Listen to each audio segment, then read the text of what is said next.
ज़िलहिज्जा का मुबारक महीना हमारे सामने आने के करीब है और हुर्मत वाले महीनों की इब्तिदा हो चुकी है।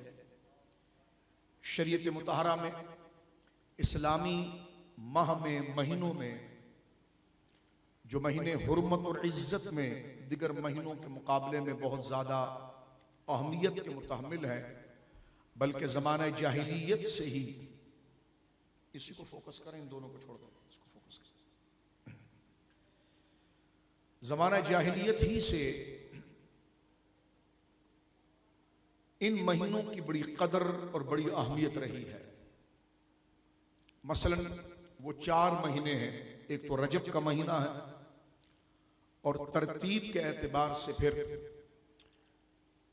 शव्वाल है, ज़िक़ाद है या ज़िलहज है, और एक रिवायत के मुताबिक रजब है, ज़िक़ाद है, ज़िलहज है और मुहर्रम है।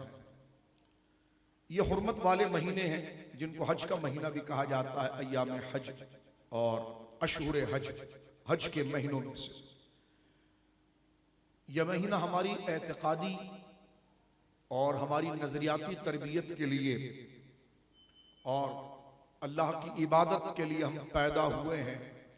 तो अल्लाह रब्बुल आलमीन जल्ला वाला की इबादत में हमें मुखलिस और उसकी बंदगी के जज्बे से सरशार करने में ये महीना और इस महीने में होने वाले वाक़यात और इस महीने में मुसलमानों की जानिब से अंजाम देने वाली वो इबादात, चाहे वो हज हो या ज़िलहिज्जा की कुर्बानी हो जिसे सुन्नत इब्राहीमी कहा जाता है, ये तमाम चीज़ें बंदे के अंदर इखलास, अपनी ज़ात और अपनी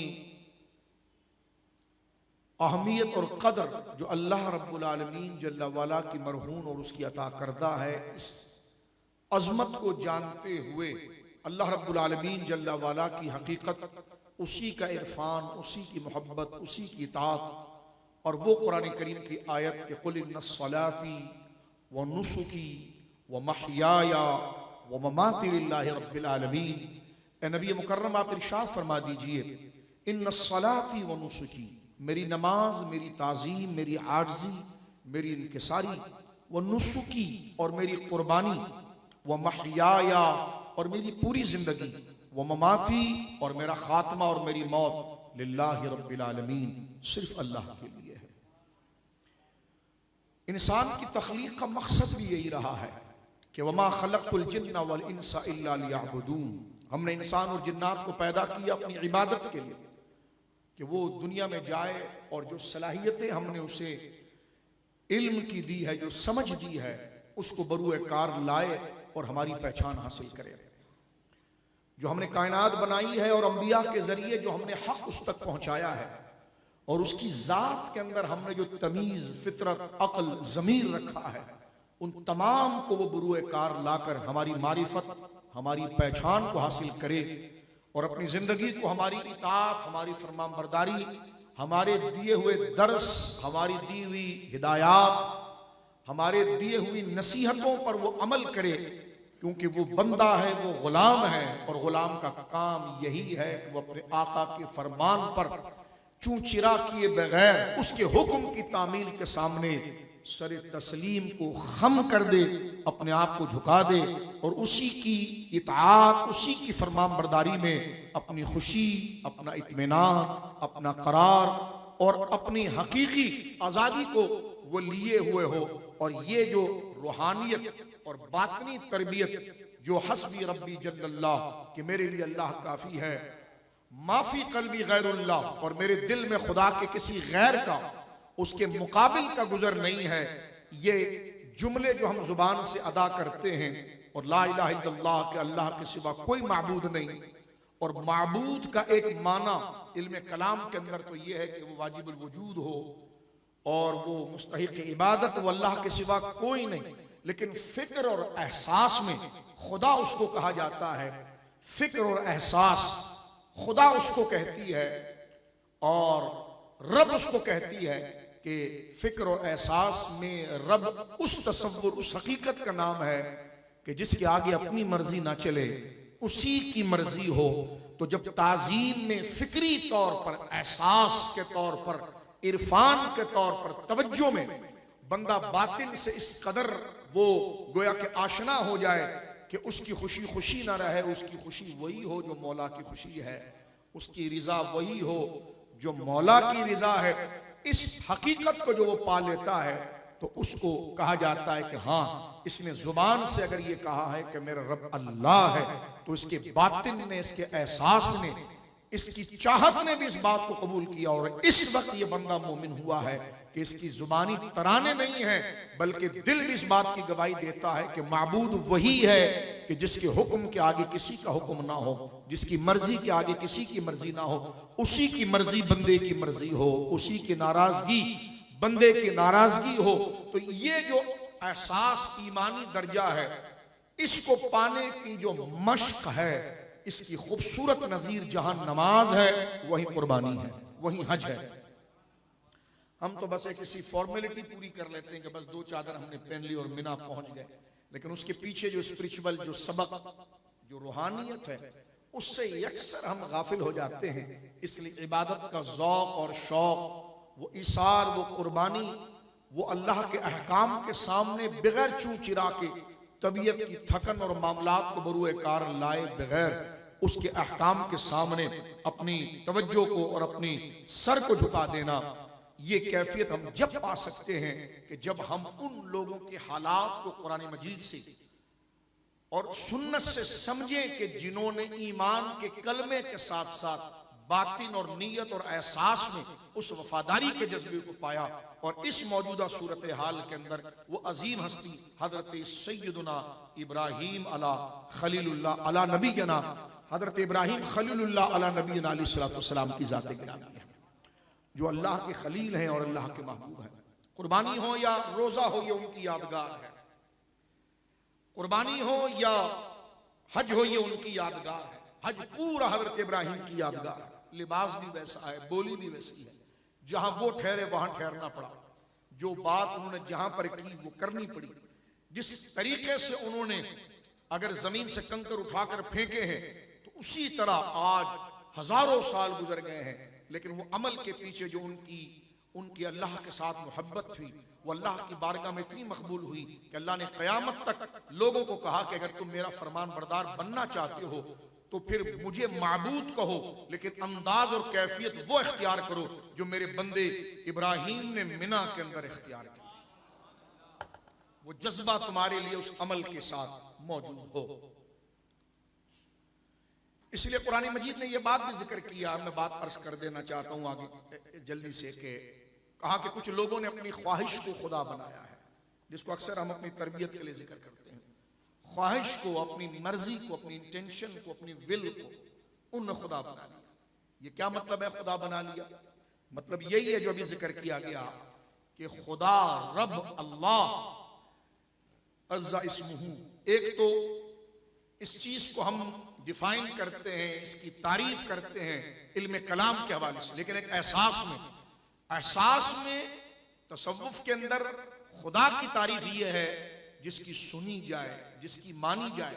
और जब बंदा अपनी ख्वाहिश की मानता है तो भले वो जुबान से अल्लाह को रब कह रहा होता है, लेकिन उसने अंदर से अपनी ख्वाहिश को रब बनाया होता है, और वो अल्लाह के अहकाम के सामने अपनी मर्जी और अपनी ख्वाहिश को मुकद्दम रखता है। तो बजाय वो जुबान से तो कह रहा होता है कि मेरा माबूद अल्लाह है, लेकिन दरअसल उसने अपनी ख्वाहिश को अपना माबूद बनाया हुआ होता है कि जो अंदर से उसको अच्छा लगता है वो उसी की तरफ लपकने लग जाता है, और जो अंदर से उसे बुरा लगता है उसी से वो दूर जाता है। लेकिन रब जिसको कह रहा है अच्छा, उसके करीब उसकी तबीयत माइल नहीं होती। रब जिसको कह रहा है कि इसके करीब नहीं जाना, उसकी तरफ वो लपक रहा होता है। तो क्या मतलब ये कि जुबानी तौर पर तो नारा एक खुदा का लगा रहा है, लेकिन दिल के साथ उसका कोई कनेक्शन नहीं है, तबीयत के साथ उसकी लगाव नहीं है। तबीयत के साथ उसका वही लगाव है जिसकी तरफ वो जा रहा है। मैं और आप जुबान के कलमे, टोपी, पगड़ी, नमाज, जिक्र के साथ कितने बड़े मोमिन हैं, असली मोमिन हैं, ये जब पता चलेगा कि जब हम तन्हाई में रिलीव में होते हैं, उस वक्त हमारी नमाजें रहती हैं, उस वक्त हमारा कलमा रहता है, उस वक्त हमें हया और शर्म के वो तमाम कवानीन याद रहते हैं जो रब ने कहा नहीं याद रहते। हम तो शुक्र बेमहार होते हैं कि हम घर के अंदर हैं, हम जो चाहे करें। तो पता चला हमने बाहर और अकीदा रखा है, घर में और अकीदा रखा है। अगर हमारा जाहिर बातिन एक हो तो जिस तरह बाहर हमने अल्लाह का नाम और उसके कानून पर अमल का वादा किया है, तो तन्हाई में भी जो चीज उसको नापसंद है, जो उसने मना की है, तो वो चीज भी हमारे साथ लाहिक होनी चाहिए। इसलिए कि बंदा जब मजबूर होता है ना, तो वो तो किसी को भी सलाम करता है, लेकिन जब वो ऐश में होता है, आराम में होता है, तब पता चलता है उसका अकीदा किस चीज के बारे में क्या है। वरना तो बंदा मजबूर हो तो वो जनाब किसी को भी, ठीक, अगर आप ये कहते हैं अगर इससे मेरा काम हो जाए, भले मुश्किल है, मैं कर लूंगा, उसमें नहीं पता चलता कि अकीदा क्या है। अकीदा जब पता चलता है कि जब बंदे को रिलीफ मिलता है, आसानी होती है, और वो खुद अपनी बादशाही के अंदर होता है, तो उस वक्त आया वो अपनी ख्वाहिश को फॉलो कर रहा होता है, या उसी तरह वो रब के अहकाम को मान रहा होता है। खुश नसीब है वो लोग जो दुख और गम के अंदर जहां रब के करीब जाते हैं, तो राहत, खुशी, फरावानी, तन्हाई के अंदर भी जब उनके नजदीक ऐश और इनामात और नेमतों की फरावानी होती है, तब भी वो रब की नाफरमानी से बचते हैं और वही काम करते हैं जो रब को पसंद है। ये अल्लाह के कामिल बंदे हैं। इसकी अमली मश्क जो है वो हमें अंबिया के वाकयात से मिलती है। मैं जल्दी आगे चलना चाहता हूं क्योंकि आज कई बातें हमने जिक्र करनी है इस मौजू की अहमियत पर। हजरत इब्राहीम अला नबी अलैहिस्सलाम को सारे अंबिया किराम जिनकी जिंदगी ऐसी गुजरी इखलास के साथ, और कुरान ने भी यह कहा है कि हबीब हम आपको सारे अंबियाओं के जिक्र और किस्से सुनाएंगे, इसलिए कि उससे आपका दिल मजबूत होगा। अंबिया का जिक्र, जाहिर सी बात है, इंसान की तबीयत के अंदर, मैं नफ्सियात की चंद किताबें देख रहा था, इंसान वैसे कुछ अपनी कैफियत में नकाल भी है, चीजों से मुतासिर होकर फौरन उन चीजों को लेना चाहता है। इस लिहाज से नफ्सियात के माहिरीन कहते हैं कि इंसान तबीयतन किस्सा गो है, किस्सों को पसंद करता है, चंद शख्सियात की तरफ अट्रैक्ट होता है और फिर उनके किस्सों को सुन के फिर उनसे प्यार कर जाता है, फिर वैसे लिबास पहनेगा, वैसी शक्ल बनाएगा। ये हर एक के अंदर है, कोई मैं हवाई बात नहीं कर रहा हूं, या आप हम सब इंसान हैं। हमें कुछ लोग अच्छे लगते हैं तो फिर हमें उनकी तरह घर बनाना भी अच्छा लगता है, तो उनकी तरह हमें कल्चर भी अच्छा लगता है। तो इंसान, तो इसीलिए कुरान मजीद जो किताब हिदायत है, इसने अंबियाए किराम के किस्से उतारे और फरमाया ये उलुल अलबाब, ये अकल वालों के लिए नसीहत है, क्योंकि जब वो कायनात के बरगुजीदा मतीन बैलेंस लोगों को देखेंगे अंबिया को, तब उनको पता चलेगा कि जनाब ये बरगुजीदा लोग जो अल्लाह के पर ईमान लाने का जिन्होंने हक अदा किया, ये किस्से इसलिए उतारे कि बार बार वो उनकी तिलावत करें, उनके वाकयात को पढ़ें, उनकी अहमियत दिल में आए। तो जब उन हस्तियों की अहमियत दिल में आएगी तो उनसे प्यार हो जाएगा। जब प्यार हो जाएगा तो फिर ये सख्ती और नरमी, गम और खुशी में उसी स्टाइल और उन्हीं अदाओं के पीछे चलेंगे जिस तरह उनसे मोहब्बत हुई है, जैसे वो किया करते थे। ये मकसद है इंसानों के ऊपर, गोया कि किताब हिदायत के अंदर अंबिया किराम के किस्सों को बयान करना। आज हम सूरत उस-साफ़ात से इसकी चंद आयात जिक्र करते हैं कि जिसमें आप देखेंगे कि किस तरीके से हजरत इब्राहीम अला नबी अलैहिस्सलाम ने अल्लाह रब्बुल आलमीन के अहकाम और उसके हुक्म के सामने अपनी हर खुशी को कुर्बान कर दिया। उलमा ने लिखा कि 95 साल उम्र आपकी हो गई थी, 95 साल आपकी औलाद नहीं थी। अब वो जुस्तजू, वो तड़प देखिए, आप रब्बे करीम से बार बार दुआ करते थे कि या अल्लाह मुझे औलाद अता फरमा, औलाद। पहले तो बचपन से लेकर जिस खानदान में आप पैदा हुए, तो आपका चचा, आपकी सारी बिरादरी बुतों की इबादत करती थी और आपको उससे नफरत थी। आपने रिश्तेदारों की मोहब्बत को मलहूज नहीं रखा, अल्लाह की तौहीद को मुकद्दम रखा, उससे नफरत की। बचपन ही से अल्लाह के अहकाम और उसकी मर्जी और उसकी पसंदीदगी की हिफाजत की, यहां तक कि फिर आपको अपना इलाका छोड़ना पड़ा, अपने करीबी रिश्तेदारों से मुठभेड़ आपकी हो गई। उस वक्त के बादशाह नमरूद के साथ आपकी मुठभेड़ हो गई, और जब आप उनसे बिल्कुल बेजार हुए तो रब से कहा कि या अल्लाह मैंने इनको समझाने की हद कर दी है, और उनसे कहा कि इला रब्बी सयहदीन, अब मैं अपने रब की तरफ जा रहा हूं जो मुझे रहनुमाई अता फरमाएगा। मैंने तुम्हें छोड़ दिया। अब जब वहां से आप निकले तो आपके दिल में औलाद की ख्वाहिश हुई, क्योंकि औलाद इंसान के लिए बहुत बड़ी नियामत है। अब उसी तरफ हम आज चलेंगे। तो हजरत इब्राहिम अलैहिस्सलाम जब निकले तो कुरान मजीद कहता है उनके दिल से आवाज निकली कि रब्बी हबली मिनस सालिहीन, ए अल्लाह मुझे नेक बेटा अता फरमा दे।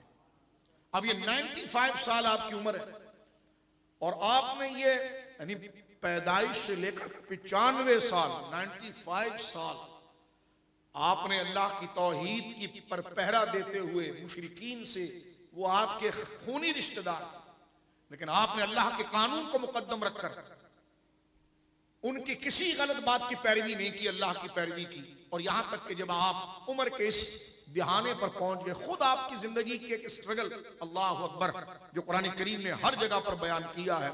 और फिर आपको नवाजा भी है कि हमारा इब्राहिम नबी सिद्दीक है, हमारा इब्राहिम काना उम्मा, ये हमारी पूरी उम्मत है, इसने ऐसी कुर्बानी अता फरमाई। और कुरान मजीद में अगर आप देखें, मौजूद दूसरी तरफ ना चले जाए तो मैं सिर्फ इशारा देना चाहता हूं कुरान करीम में, क्योंकि देखिए सारी इंसानियत के लिए मॉडल अंबिया होते हैं कि जो कामिल होते हैं अकल के एतबार, जिनकी जिंदगी में प्रैक्टिकल ऐसा होता है कि सारी इंसानियत अगर संजीदगी, वफा, अखलाक, मैनर्स सीखना चाहती है तो वो अंबिया की तरफ देखती है। और सारे अंबिया के अंदर सिर्फ 2 हस्ती ऐसी हैं जिनकी जिंदगी को अल्लाह ने उसवा हसना कहा है। उसवा उसको कहते हैं कि बंदा अपने गम में अपनी तरबियत के लिए किसी की तरफ खिंचे और उसको अपना रहनुमा बनाकर उसकी अदाओं को अपनी जिंदगी में लाकर सीधे रास्ते की तरफ आए। वो 2 हस्तियां हैं कि जिनको अल्लाह रब्बुल आलमीन ने तमाम कायनात के लिए उसवा हसना करार दिया। एक जनाब रसूल मुस्तफा सल्लल्लाहु अलैहि वसल्लम और एक सैयदना इब्राहिम अला नबी। इसके अलावा उसवा हसना का लफ्ज बतौर ताबीर के किसी नबी के लिए नहीं आया, जिसे लक़द कान लकुम फी रसूलिल्लाहि उस्वतुन हसना, यही लफ्ज जो है हजरत इब्राहिम के लिए आया है। अल्लाह अकबर। हजरत इब्राहिम अलैहिस्सलाम ने जो वफादारी और अपनी जिंदगी किस तरह गुजारनी चाहिए, और ये जिंदगी जो है वो आजमाइश की जगह है। ख्वाहिशात हैं, बुरे ख्यालात हैं, शैतानी वसवसे हैं जो बंदे को शैतान की तरफ घसीटते हैं। लेकिन एक बंदा किस तरीके से वो हक के ऊपर गामजन रहे, तो उसको कोई नमूना चाहिए, कुछ लोगों के हवाले चाहिए। तो उन हवालों में जहां एक हवाला जनाबे रसूल मुकर्रम सल्लल्लाहु अलैहि वसल्लम का है, वहीं पर सैयदना इब्राहिम का एक हवाला है कि किस तरीके से आपने अपनी बिरादरी के साथ, अपने लोगों के साथ उनकी वो गलत बातों को फरामोश किया और हर सख्ती को आपने बर्दाश्त किया। यहां तक कि कहां बाबिल में आप पैदा हुए, बाबिल से जब सख्ती हुई, कौम आपकी मुखालिफ हुई तो आप मिस्र चले गए, मिस्र से जब कौम मुखालिफ हुई तो आप मुल्क शाम चले गए। ये हिजरत का सिलसिला आपका जारी रहा और उसमें फिर आपकी उम्र 90 साल से ज्यादा हो गई। फिर आपने कुरान मजीद कहता है सूरह साफ़ात में कि रब्बी हबली मिनस सालिहीन, उन्होंने रब के हुजूर दुआ की कि या अल्लाह मुझे बेटा अता फरमा। फबश्शरनाहु बिगुलामिन हलीम, अल्लाह फरमाता फिर हमने इब्राहिम की दुआ को सुन लिया और उसे बुर्दबार और बावकार बेटा अता फरमाया, यानी हजरत इस्माईल अला नबी अलैहिस्सलाम। अब आगे देखिए, एक तो ये मरहला के 90 साल तक आजमाइशें बर्दाश्त की, 95 साल तक आजमाइशें बर्दाश्त की, और अब बेटा मांगा है उस बुढ़ापे के अंदर। अब बेटा मांगा तो आजमाइश एक और शुरू हो गई। कुरान मजीद कहता है फलम्मा बलग मायुस्साया, कि जब बेटा जो बेटा हमने अता फरमाया उसे वो चलने फिरने के काबिल हो गया, तो क़ाल या बुनय्या इन्नी अरा फिल मनाम, हजरत इब्राहिम अलैहिस्सलाम को एक ख्वाब दिखाया गया और आप अपने बेटे से उस ख्वाब को शेयर करते हैं। कहते हैं मेरे बेटे मैंने रात को ख्वाब देखा है अन्नी अज़बहुका, कि मैं तुझे ज़बह कर रहा हूं। अब ये बुढ़ापा देखिए आप, अल्लाह अकबर, 95 साल की वो सख्तियां, वो आजमाइश देखें आप, और फिर अल्लाह से मन्नतों से जो कहते हैं ना मुहारे में, बेटा लिया गया और बेटा अभी कुरान ने कहा कि बेगुलामिन हलीम, बेगुलामिन हलीम, कि हमने उन्हें गोया के बुर्दबार बेटा अता फरमाया। अब यहां पर कुरान की बड़ी जबरदस्त वसाहत, यानी हमने, क्योंकि बच्चा जब पैदा हो जाए तो उसको गुलाम नहीं कहते हैं, उसको तिफल कहते हैं, या ज्यादा आगे बढ़े तो सभी कहते हैं, लेकिन यहां गुलाम कहा खुदा ने, यानी बिशारत दी कि इब्राहिम हम तुझे बेटा देंगे और वो उम्र की रफ्तार को पाएगा और वो मजबूत जवान बनेगा, हम ऐसा बेटा तुझे अता फरमाएंगे। यहां पर मैं उलमा मुफस्सिरीन ने बड़ी कीमती बात लिखी है, वो मैं आपकी खिदमत में अर्ज करना चाहता हूं। कुरान ने कहा बेगुलामिन हलीम, यानी बुर्दबार शान वाला बेटा हमने तुझे अता फरमाया। तो गुलाम का लफ्ज कहा, इसको जरा समझिए और ज़ौक़ पाइए और अपने ऊपर से सुस्ती और काहिली को खत्म करके अल्लाह के इरफान और ज़ौक़ इबादत की तरफ बढ़ने की कोशिश कीजिए। दाढ़ियों में हाथ या टोपियों को खुजाने की बजाय बात जो की जा रही है वो कीजिए, वरना बाहर जाइए फिर लंगर खाने के वक्त आइए। लेकिन जब बैठे हुए हैं तो बात को उस तवज्जो कीजिए कि बात कहां हो रही है और हम अपने बातिन और रूह को कहां पहुंचाना चाह रहे हैं। या रूह की पाकीज़गी का सामान हमारे साथ। गुलाम कहा, फरमाया हमने इब्राहिम की दुआ को सुन लिया और उसे बेगुलामिन हलीम, बुर्दबार, शानदार, बावकार, बासलाहियत बेटा हमने उसे अता फरमाया। उलमा ने लिखा है कि जब बच्चा पालने की उम्र में आ जाए, यानी झूले में और पल रहा हो, तो उसको कहा जाता है तिफल, उस उम्र को तिफल कहा जाता है। और फरमाया जब उसकी उम्र 10 साल से कम हो तो ऐसे बच्चे को सभी कहा जाता है। तिफल जब वो झूले में हो और पाल रहे हो उसको, अब वो 10 साल से कम उम्र का है तो इस उम्र के अंदर उसका नाम रखा जाता है सभी, स्वाद बाब या क्या, तो तिफल सभी। और जब उसकी उम्र 10 साल से बढ़ जाए और बालिग होने से पहले रहे तो उस वक्त उसको कहा जाता है गुलाम, यानी 12, 13, 14 साल के बच्चे को गुलाम कहा जाता है। तो यहां कुरान में जो कहा ना बेगुलामिन हलीम, तो यहां इशारा किया है कि उसकी उम्र बढ़ेगी।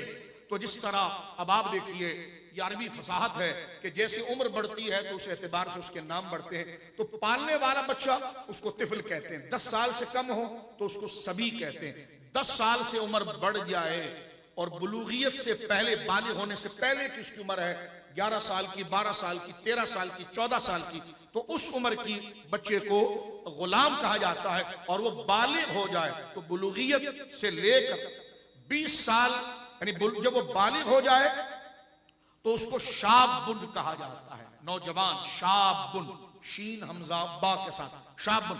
और 20 साल से लेकर 30 साल की उम्र तक की जब उसकी उम्र आती है तो उसको रजुलुन कहा जाता है।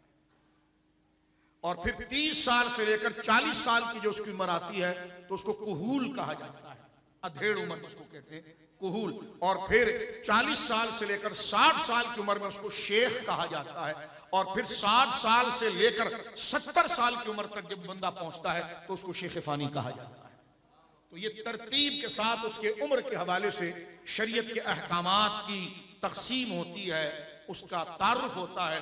तो लेकिन यहां पर कुरान ने क्या कहा कि रब्बी हबली मिनस सालिहीन, कि जिस वक्त हमसे इब्राहिम ने दुआ की कि या अल्लाह मुझे एक नेक बेटा अता फरमा, फबश्शरनाहु बिगुलाम हलीम, हमने उसे शानों वाला बुर्दबार बेटा इस्माइल की सूरत में अता फरमा। हमारे शेख का नाम भी इस्माइल है। अब आप देखो फलम्मा बलग मायुस्साया, कि जिस वक्त हजरत इस्माइल अलैहिस्सलाम की उम्र इतनी हो गई कि वो चलने फिरने में उम्र में पहुंच गए, तो हजरत इब्राहिम ने ख्वाब देखा, या बुनैया इन्नी अरा मा फिल मनाम, या बुनैया इन्नी अरा फिल मनाम, ए बेटा मैंने ख्वाब में देखा है, अन्नी अज़बहु का, मैं तुझे ज़बह कर रहा हूं। और अंबिया का ख्वाब वही होता है, फंजुर मा तरा, बेटा बता तेरी राय क्या है, मैंने तुझे देखा, यानी उनके चेहरे को देख रहे हैं और अल्लाह की रिजा देकर रब ने दिखाया, मैंने बुढ़ापे में तुझे पाया और तुझे लाड़ से पाला, 95 साल मेरी उम्र है और तू पैदा हुआ, 90 साल उम्र है तू पैदा हुआ और मैंने तुझे गोद में रखा, पाला। अब तू इस उम्र में पहुंच गया है कि मेरा सहारा बन रहा है और एक आजमाइश ये आ गई है कि रब ने मुझे दिखाया कि बेटे को ज़बह कर दो। तो अब आके बेटे से पूछते हैं कि माज़ा तरा, अब इसमें आप रब की फरमान बरदारी के ज़ौक़ को देखिए, जो इसमें बात पकड़ने की है वो अल्लाह की इताअत की तरफ देखिए, जो हमारे अंदर जज्बा पैदा करता है कि कुल इन्ना सलाती व नुसुकी व महयाया व ममाती लिल्लाहि रब्बिल आलमीन। इस वाक़े को ठंडे पकड़ों की तरह ना सुने बल्कि जोश के साथ सुने, मोहब्बत के साथ सुने। इसमें जो रूहानी तरबियत है कि बंदा अपने रब के, हम तो सियासी लीडरों से, इन मरदूदों से ऐसी मोहब्बत कर जाते हैं कि फिर उनके लिए कहते हैं कि जनाब जैसे नबी के सहाबी होते थे इस तरह शैतान के साथ हम हैं, तो उसको साबी कह रहे होते माज़अल्लाह। तो ये वाकयात हर किस्म के कुफ्र और शिर्क और इंसानियत की बेजा मोहब्बत जो खुदा के मुकाबले पर आती है निकाल कर फेंक देती है कि अंबिया किराम सालिहीन ये सच्चे लोगों के लिए रोल ऑफ मॉडल होते हैं। यहां पर आप देखें कि 90 साल की उम्र में बेटा हो रहा है, बेटे को पाला है, बेटा 14 साल का हो गया है, अब एक आजमाइश नई शुरू हो गई है। और उसमें क्या आजमाइश है कि बेटे को देख रहे हैं कि मैंने ख्वाब में देखा है ज़बा किया है, फंजुर मा तरा, और पूछते हैं कि बेटा अब तेरी क्या राय है। और बेटा भी देखिए कि किसी शानों वाला, अल्लाह अकबर, और अजमतो मकाम वाली वो जात है, और अल्लाह ने जो उनको मकाम शान अता फरमाई है। आप क्या, जब बेटे से पूछा कि बेटा तू क्या कहता है, तो बेटा आगे से कहता है क़ाल या अबती फ़अल मा तुअमर, अब्बू क्या पूछना है, जो रब ने कहा है कर गुजरो।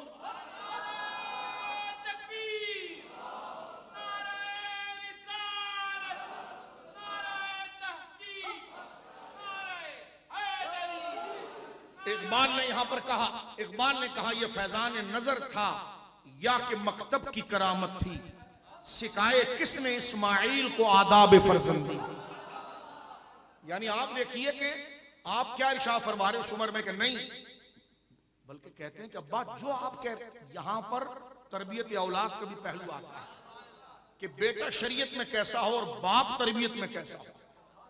जिस तरह हजरत इब्राहिम अलैहिस्सलाम एक मजबूत और मुखलिस और अल्लाह वाले बाप का किरदार अदा कर रहे हैं, वहीं यहां पर बेटे की तरबियत ऐसी है कि हजरत इस्माइल का यह कहना एक मुस्लिम बेटे के मियार को बता रहा है कि नहीं, जब ये अदा मेरे रब को पसंद नहीं, ये लिबास मेरे रब को पसंद नहीं, ये खुराक मेरे रब को पसंद नहीं, ये मुशाहिदा मेरे रब को पसंद नहीं, ये बोली मेरे रब को पसंद नहीं, तो हम तो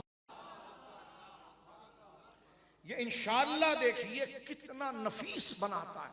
इस बात को मैं और आप कबूल करें तो अंदर से कितने हल्के फुल्के हो जाए। हमने जो अपने ऊपर न जाने रंगो नस्लो बिरादरियों गैर शरी सियासी कितना एक बोझ चढ़ा हुआ है, उतने परेशानी है। एक खुदा को छोड़कर बंदा कितना परेशान हो जाता है, और खुदा को ले लेता है तो फिर पहाड़ भी उसको कोई वजन नहीं लगेगा। अब आप फरमाते इंशाअल्लाहु मिनस साबिरीन, ये इंशाअल्लाह का जो लाहिका आपने कहा वो ये बताया कि अगर मैं अपना सर कटा दूंगा तो उसमें कोई बहादुरी नहीं है। ये इंशाअल्लाह कहा, इसकी तरफ इशारा था कि ये तो मेरे रब का फजल है कि अल्लाह ने मुझे ये सलाहियत अता फरमाई कि मैं अपनी गर्दन उसकी राह के अंदर कटवा दूं। आज लोग अपने तंजीम सियासी झंडों पर मरने के लिए तैयार है, उन लीडरों पर मरने के लिए तैयार है। दो शेल होता है तो फिर सॉफ्टवेयर अपडेट हो जाता है और उसके बाद सारी चीजें भूल जाते हैं। लेकिन अल्हम्दुलिल्लाह जो सुन्नत इब्राहीमी पर रहते हैं ना, वो फांसी के फंदे पर भी चढ़ जाते हैं, तो फिर जमानत या आगे से मुआफी नहीं मांगते कि जब इरादा खुदा की रिजा होता है तो इस सच के मुकाबले में तो गर्दन कटती है, मुआफी तो नहीं होती है।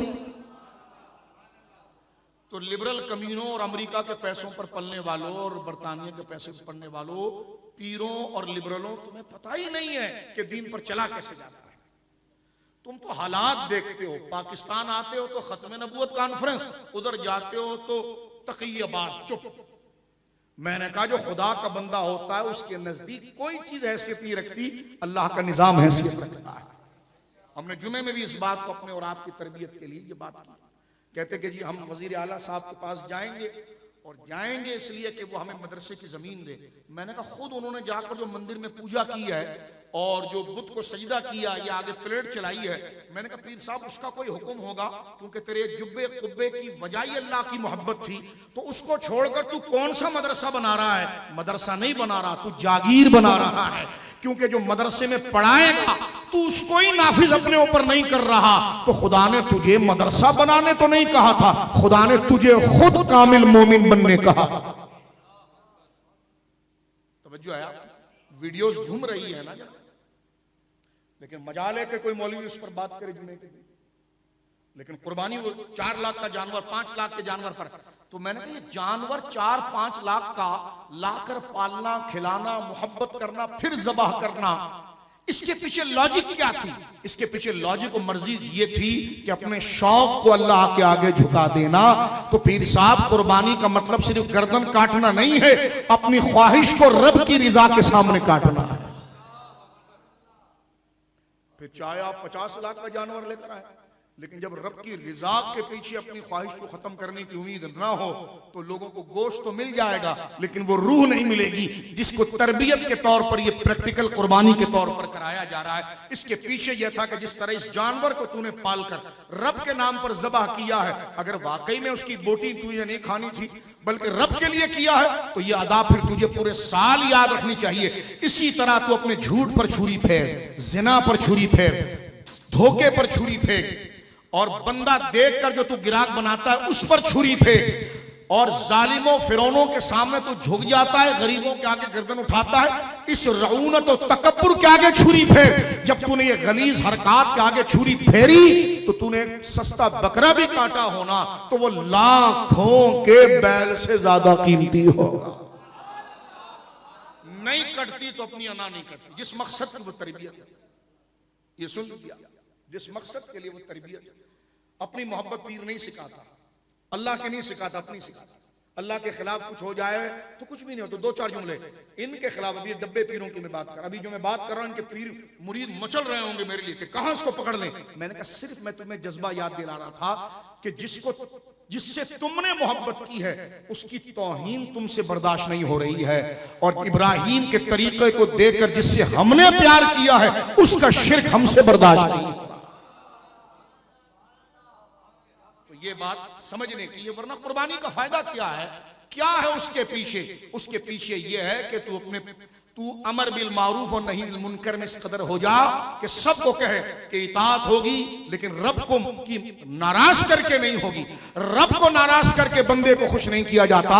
बंदे के हुकूकुल इबाद है जी, हुकूकुल इबाद है। हमने कहा हुकूकुल इबाद ये अल्लाह के दिए हुए हैं, कोई गवर्नमेंट के नहीं दिए गए।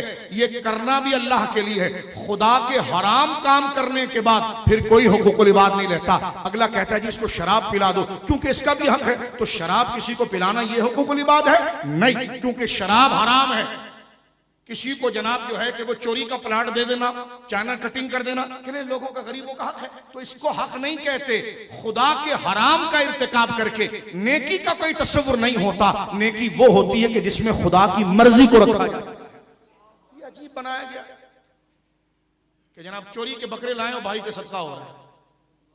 तो मैंने कहा वो तो चोरी के थे, वो तो भत्ते के थे, ये किसको धोखा दे रहे हो? हराम माल पर सवाब की नियत, ये जुर्रत, इतने जुर्रत है तुम्हारे अंदर। मैंने कहा इब्राहिम को पढ़ लिया है, हजरत इस्माइल को पढ़ लिया है, और वो ये बात कहते हैं कि फंजुर मा तरा, बस जो भी हो जिसमें रब की मर्जी है बस कर गुजरे आप, और आप इंशाअल्लाह मुझे सब्र करने वालों में पाएंगे। और कुरान कहता है कि फलम्मा अस्लमा, और जिस वक्त हजरत इब्राहिम और आपके बेटे इस्माइल ने अल्लाह के हुक्म के सामने सर तस्लीम को खम किया, और हजरत इब्राहिम अलैहिस्सलाम ने छुरी को तेज किया, अपने साथ लिया, और ये बात सिर्फ बाप बेटा जानते थे, और रस्सी ली और एक कपड़ा लिया, और अपने साथ जब बेटे को लेकर मिना की तरफ रवाना करे तो इबलीस के बाद, अब मुफस्सिरीन ने ये वाकया लिखा है कि इबलीस जो शैतान इंसानी शक्ल में भागा और भागकर सैयदा हाजरा के पास गया, वो माँ जो बुढ़ापे में है,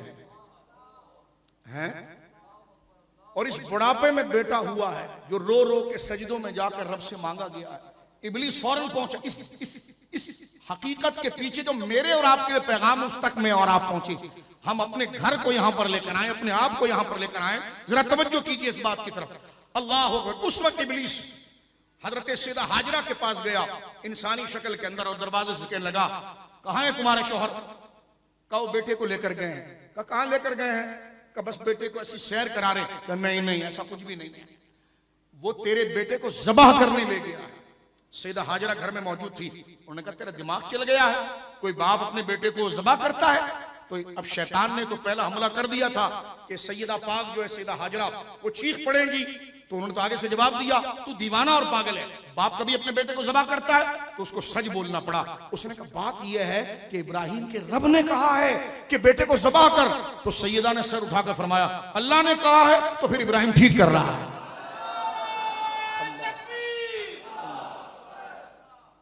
फरमाया कि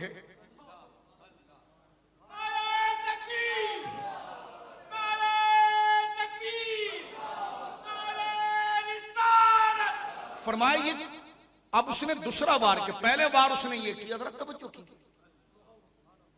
कि वो ले गया शेर के लिए नहीं ले गया, तेरे बेटे को ज़बह करने ले गया। तेरा दिमाग चल गया है शख्स, तू कौन अजनबी है? कोई बाप अपने बेटे को ज़बह करता है? किस तरह कोई ले जाए? ये कैसे हो सकता है? तवज्जो है, ये कैसे हो सकता है?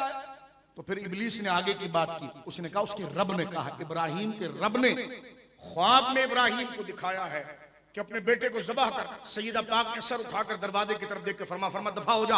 अगर रब ने कहा है तो इब्राहिम फिर ठीक ही कर रहे हैं। अब जब यहां से वो हारा तो दौड़ कर गया हजरत इस्माइल की तरफ और कहा इस्माइल से कि तुझे बताए तेरा बाप तुझे कहां ले जा रहा है? फरमा मेरा बाप जो कर रहा है ठीक कर रहा है। अब वो पहुंचा हजरत इब्राहिम की तरफ और हजरत इब्राहिम से कहा इब्राहिम कुछ अकल से काम लो, यानी उसके जुमले कोई गौर करो, ये क्या कर रहे हो? तुम अपने बेटे को ज़बह कर रहे हो? तो फरमाया जिसका दिया हुआ उसी का हुक्म है, उसी के राह में दे रहा हूं। तो कहा नहीं ये नहीं हो सकता, तुम्हारे ख्वाब में कोई खराबी है। आपने जमीन से पत्थर उठाकर मारा, 3 जगह पर उसने आपको रोकने की कोशिश की, 3 जगह पर आपने मारा। आज वो वफा के इब्राहिम की कोई तवज्जो बेटे की तरफ नहीं जाती है। रब के हुक्म के सरशार में इतना खुश है कि मेरे रब के हुक्म को मैं पूरा करने जा रहा हूं। हम नमाज पढ़ते हुए खुश नहीं होते, हम कोई बात करते हुए खुश नहीं होते। सैयदना इब्राहिम बेटे को ज़बह कर रहे हैं, खुशी है गम नहीं का मेरे रब का हुक्म है। वाह मैं शान वाला हो गया कि रब के हुक्म को बजा ला रहा हूं और बेटा भी गोया के खुशी से जा रहा है। वाह मैं शान वाला हुआ कि रब ने मेरी गर्दन को अपनी बारगाह में कबूल फरमा लिया। ये ज़ौक़ फरमान बरदारी देखिए, ये नेकी का शौक देखिए, यहां से पता चलता। इस चीज को अगर हम जब नमाज पढ़ने दिल ना करें ना, इस पर हम गौर करें तो शैतान भाग जाएगा, बंदा उठेगा सजदे के।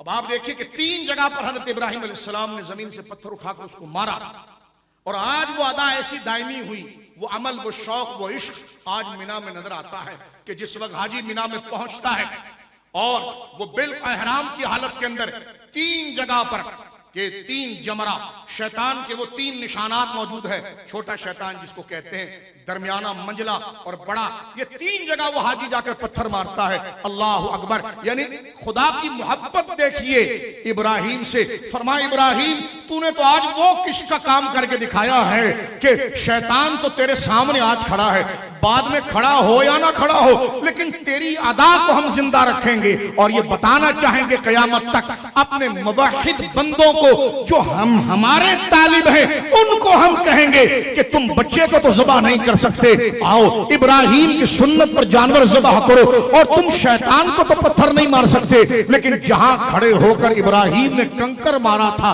वो इखलास का ऐसा मुजाहरा था कि वो एक तारीख खुदा ने कयामत तक रख दी। आज वो निशान मौजूद है। हाजी वहां जाकर कंकर मारता है और उस शौक को पाता है कि जब ख्वाहिशात सामने खड़ी हो जाए, रब की मर्जी के मुकाबले में किसी और की मर्जी आए, तो सुन्नत इब्राहिमी ये कहती है कि रब की मर्जी और उसके हुक्म के सामने जो हुक्म आएगा वो शैतान का हुक्म होगा, उसको कबूल नहीं दिया जाएगा, उसको पत्थर मारकर अपने से। ये जज्बा देखें, आज हाजी उसको पाता है। और हम सुन्नत इब्राहिमी में जनाब रसूलुल्लाह सल्लल्लाहु अलैहि वसल्लम से पूछा सहाबा ने, या रसूलल्लाह हम 10 ज़िलहिज्जा को जो ईद के दिन कुर्बानी करते हैं वो क्या है? हुजूर ने फरमाया ये तुम्हारे बाप इब्राहिम की सुन्नत है, तुम्हारे नबी और तुम्हारे नबी के बाप इब्राहिम की सुन्नत है। यानी सैयदना इब्राहिम ने ये अमल गैर हाजियों के लिए बता फरमाया। अब आप देखिए कि वो इश्क रब की बारगाह में ऐसा मकबूल हुआ है कि वाकया एक दफा हुआ है, लेकिन रब ने पूरे हज को इब्राहिम की यादगार बना दिया। कपड़ा भी बगैर सीला, या अल्लाह आजकल तो दौर तरक्की कर गया। फरमा ना ना ना, ये हज पूरी यादगार है मेरे महबूब इब्राहिम की। फरमा जैसे उसने चप्पल पहनी थी वैसी पहनना, उसके पाँव के ऊपर जो उसने चप्पल पहनी थी और उसके पाँव में जो खड़ाऊं या जूता मुबारक था और वो सादा दौर जूते में पाँव जितना जाहिर होता था, चाहे तुम तरक्की करके बड़े बड़े जूते बनाने पर कादिर क्यों ना हो जाओ, लेकिन जब मुझे राजी करना हो तो फिर चप्पल भी वैसे ही पहनना जैसे इब्राहिम ने पहनी थी, चादर भी वैसी ही पहनना इब्राहिम ने पहना था, बैठना भी वहीं पर जहां इब्राहिम बैठा था, चलना भी वैसे जैसे इब्राहिम चला था। और फिर तुम पर ना कंघी लगाना सर पर, न दाढ़ी पर कंघी फेरना, न बदन से मैल कुचैल को छुड़ाना, न खुशबू लगाना, न सुरमा लगाना। जैसा हमारा इब्राहिम सादा चला था ना, तो कुदरत के नजदीक में हुस्न ही वो है, उस दिन हुस्न ही वो है कि बंदे के एहराम से बू आ रही हो और फरिश्ते उसको सूंघ रहे हो और वो खुशबू से ज्यादा उनको महसूस हो रही हो। बंदे के बदन पर मैल आ रहा हो, दाढ़ी उसकी बिखरी हुई हो, बाल उसके बिखरे हुए हो, लोग समझ रहे हैं ये परागंदा बाल, बिखरा हुआ बाल है, लेकिन फरिश्ते कह रहे हैं इस जैसा तो खूबसूरती कोई नहीं लग रहा, क्योंकि आज ये इस तरह बाल लेकर आया है जैसा मुखलिस इब्राहिम रब की बात। ये मकाम अल्लाह रब्बुल आलमीन ने पूरी यादगार। अब आप देखें, बाज जाहिलों का ये कहना कि नमाज में अगर हुजूर का ख्याल आ जाए तो नमाज टूट जाती है, तो मैंने कहा हज तो पूरा यादगार इब्राहिम है। ये तो बंदा जब लिबास पहनता है, दो बगैर सिली हुई चादर पहनते वक्त ही सिदना इब्राहिम याद आते हैं, जहां वो मिना में बैठता है, जहां वो सर के ऊपर टोपी नहीं रखता है, ना वो कंघी लगाता है, ना वो सुरमा लगाता है। इस तरह का लिबास, इस तरह का होलिया सैयदना इब्राहिम का वो 4000 साल पुराना दौर वो याद करता है। तो वो लम्हे और वो अदाएं जहां आपने कंकरी मारी, उसके आगे पीछे अगर वो कहीं कंकरी मारे तो रब कबूल नहीं करता, चाहे रब की रिजा की नीयत से मार दे, चाहे वो शैतान को वहां फर्ज करके मान ले। कोई आज शैतान वहां खड़ा हुआ तो नहीं है, वो निशान मौजूद है। ये अलग बात है कि बाज़ उलमा ने लिखा कि लाकर बांध दिया जाता है, लेकिन वो हकीकतन तो उस तरह की सूरत नहीं है जैसे हजरत इब्राहिम के आगे थी। लेकिन अल्लाह रब्बुल आलमीन ने इस अदा में बता दिया, इब्राहिम को तो नजर आ रहा था, तुम्हें नजर नहीं आ रहा, तो हम क्या करें? फरमा मारो, दिल में इब्राहिम का तसव्वुर करो और मेरी याद में उस पर मारो।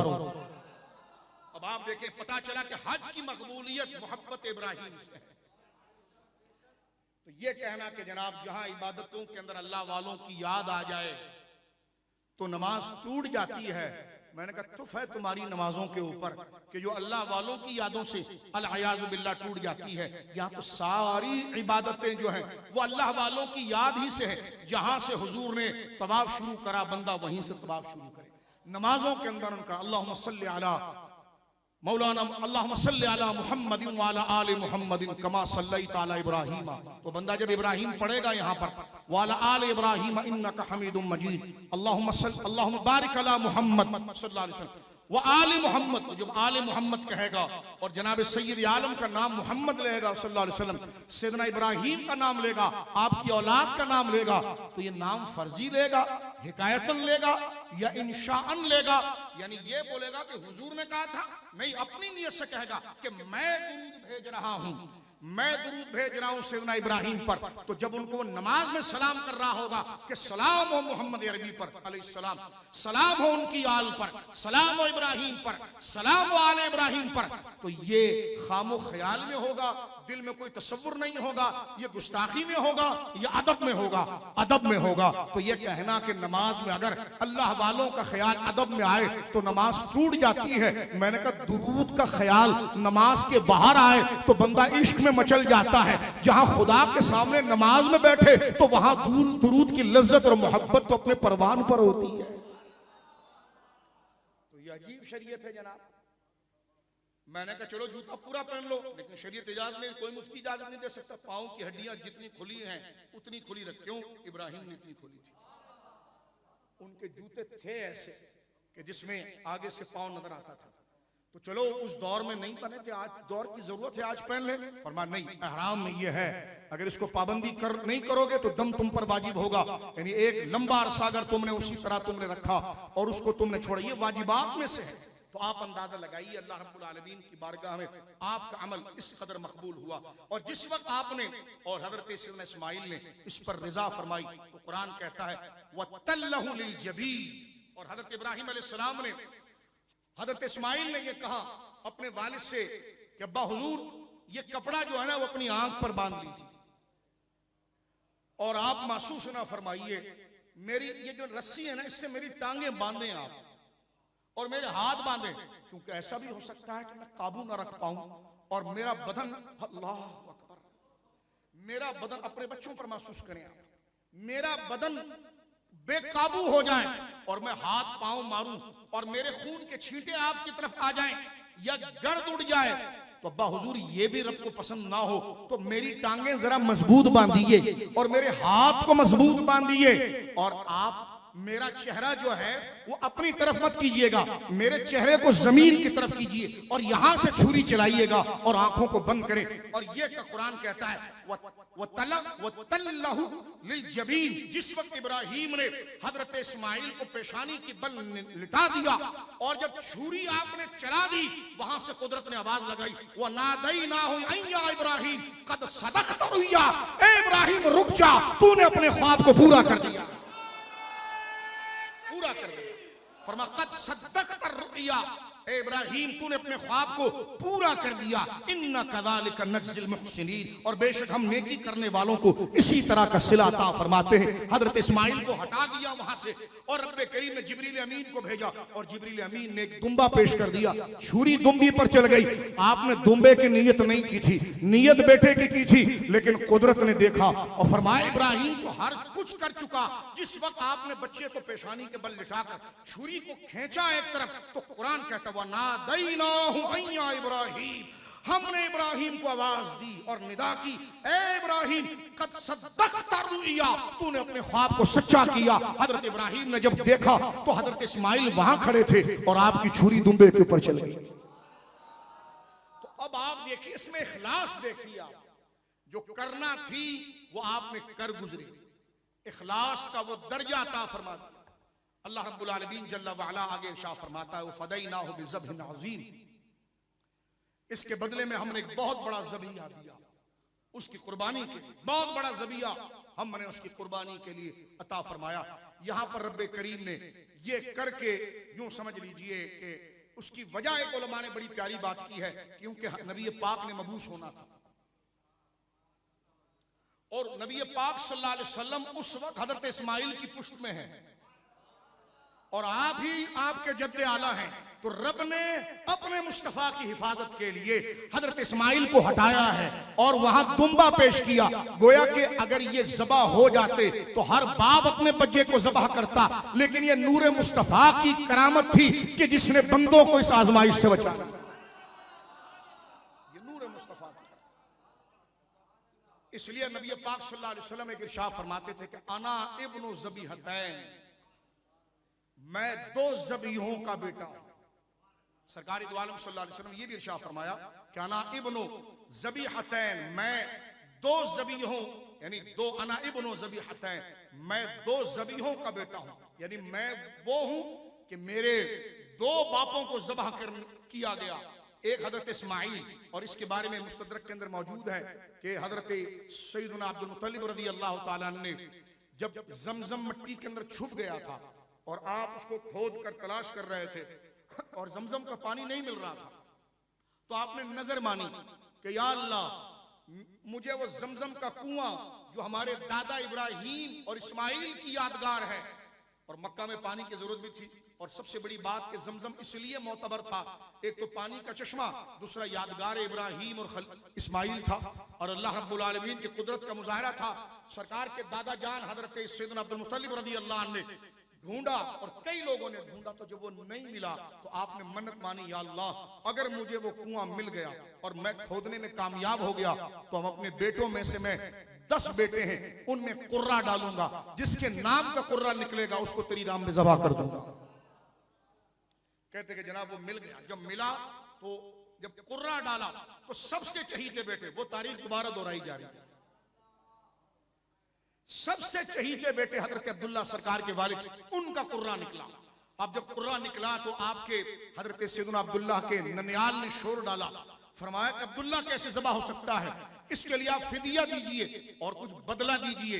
तो ये जो कुरान ने कहा ना फदैना हो बिज़्ज़ब्हिन अज़ीम, वो फदैना हो बिज़्ज़ब्हिन अज़ीम, कि हमने एक बहुत बड़े ज़बिये के जरिए फिदिया दिया, उसकी एक ताबीर उलमा ने यह भी जिक्र की है। एक तो वो जो दुम्बा वहां पर रखा गया, और आगे चलकर हजरत सैयदना अब्दुल्लाह के लिए जब कुर्रा निकला तो फिर आपके ननियाल ने हजरत अब्दुल मुत्तलिब से कहा, ये आप क्या कर रहे हैं? तो उन्होंने 100 ऊंट फिदिये में दिए और हजरत अब्दुल्ला की जान खुलासी हुई। तो इसलिए सरकार फरमाते थे, अना इब्नु ज़बीहतैन, मैं 2 ज़बीहों वालों का बेटा हूं, एक हजरत इस्माइल है, एक मेरे बाप हजरत अब्दुल्ला है। अना इब्नु ज़बीहतैन रज़ियल्लाहु ताला अन्हुमा। इस आयत करीमा ने इस बात को वाज़ेह किया कि बाप कैसा होना चाहिए और बेटा कैसा होना चाहिए। अब मैं इसी वाक़े को जिक्र करने के बाद यहाँ की लज्जत को महफूज रखिए इखलास के हवाले से। वाला हज़रत कहा ना, सर दिल है वो दिल जो तेरी याद से मामूर रहा। इसको अगर हमद का शेर बना लें, है ये नात, लेकिन अगर इसको हमदे बारी ताला के शेर बनाए तो ये पूरी इन आयतों का तर्जुमा बनेगा कि दिल है वो दिल जो तेरी याद से मामूर रहा, सर है वो सर जो तेरे कदमों पे कुर्बान गया। कदम की तावील वहां पर कर लीजिए कि उसके हुक्म के ऊपर कुर्बान गया। और नात है दरअसल ये, लेकिन यहां पर बताने का मकसद ये है कि जहां रब का हुक्म आ जाए, उसके रसूल का हुक्म आ जाए, तो कोई खान नहीं है, कोई पान नहीं है, कोई सियासत नहीं है, कुछ नहीं है। सबसे आगे अल्लाह का दीन है, उसकी शरीयत है। और ये बकरा और ये गाय ज़बाह करना शौहरत के लिए, दिखावे के लिए नहीं होता है। इस बात का ऐलान होता है कि हम रब की मर्जी के आगे अपनी मर्जी को हैज करते हैं, हकीर करते हैं, बल्कि ज़बाह कर देते हैं और बताते हैं हमारी कोई मर्जी नहीं, मर्जी चलेगी तो अल्लाह की चलेगी। ये वो एहसास है कुर्बानी जिसको शायद हम पा सकें ज़बाह करते वक्त, और हम उस कैफियत को समझ सकें। अब मैं इसके दूसरे रुख की तरफ चलता हूं कि औलाद की दुआ अंबिया ने हमेशा, क्योंकि हमारा सरमाया हमारी औलाद है। कुरान मजीद फुरकान हमीद ने यहां तक हज का मफहूम और अल्लाह के हुजूर इखलास और इबादत का कि माफी कल्बी गैरुल्लाह, इसकी खूबसूरत ताबीर अमल हजरत सैयदना इब्राहीम है जो यहां करके दिखा दी गई और कुरान ने जिक्र किया। इसको घर जाकर सूरह साफात की इन आयतों की तिलावत कीजिए, और इसमें ऐसा शरबत बट रहा है, जब भी आप कुरान उठाकर पढ़ेंगे तो अल्लाह की याद और उसकी रिजा की मोहब्बत का मीठा शरबत आप अपनी जुबान पर महसूस करेंगे। और ये जरूरी है, लिकुल्लि शैइन सिकाला व सिकालतुल क़ल्ब ज़िक्रुल्लाह। हुजूर ने फरमाया हर चीज को मांझ कर साफ कर देने वाला कोई चीज होती है, तो दिलों के ऊपर जो गम, दिलों के ऊपर जो गुनाह, हवस, लालच चढ़ गई है, इसको मांझ कर इस दिल को अल्लाह वाला बनाने वाली चीज सिर्फ अल्लाह की याद है। फरमाया लिकुल्लि शैइन सिकाला, सिकालतुल क़ल्ब ज़िक्रुल्लाह। कपड़ा अगर गंदा हो जाए तो साबुन से या किसी गोया के सरफ से, इसके कपड़े के पाउडर से साफ कर दिया जाता है, लेकिन जब दिल गंदा हो जाए गुनाहों से तो इसको कैसे पाक करेंगे? तो हुजूर ने फरमाया सिकालतुल क़ल्ब ज़िक्रुल्लाह, दिल को चमका देने वाला वो अल्लाह की याद है, वो अल्लाह का जिक्र है, वो अल्लाह की याद है। और अल्लाह की याद की लज्जत कब आएगी? कि जिन्होंने उस याद का हक अदा किया है उनके हालात को हम पढ़ें, जैसे बद्र वाले हैं, हुनैन वाले हैं, करबला वाले हैं, अंबिया हैं, हुजूर के वाकयात हैं, और ये हजरत इब्राहीम और हजरत सैयदना इस्माइल का वाकया। औलाद बहुत बड़ी नेमत है, हमारी तवज्जो उनकी तरबियत की तरफ नहीं, लेकिन यहां देखें कि हजरत इब्राहीम ने अपने बेटे की तरबियत कैसे की थी।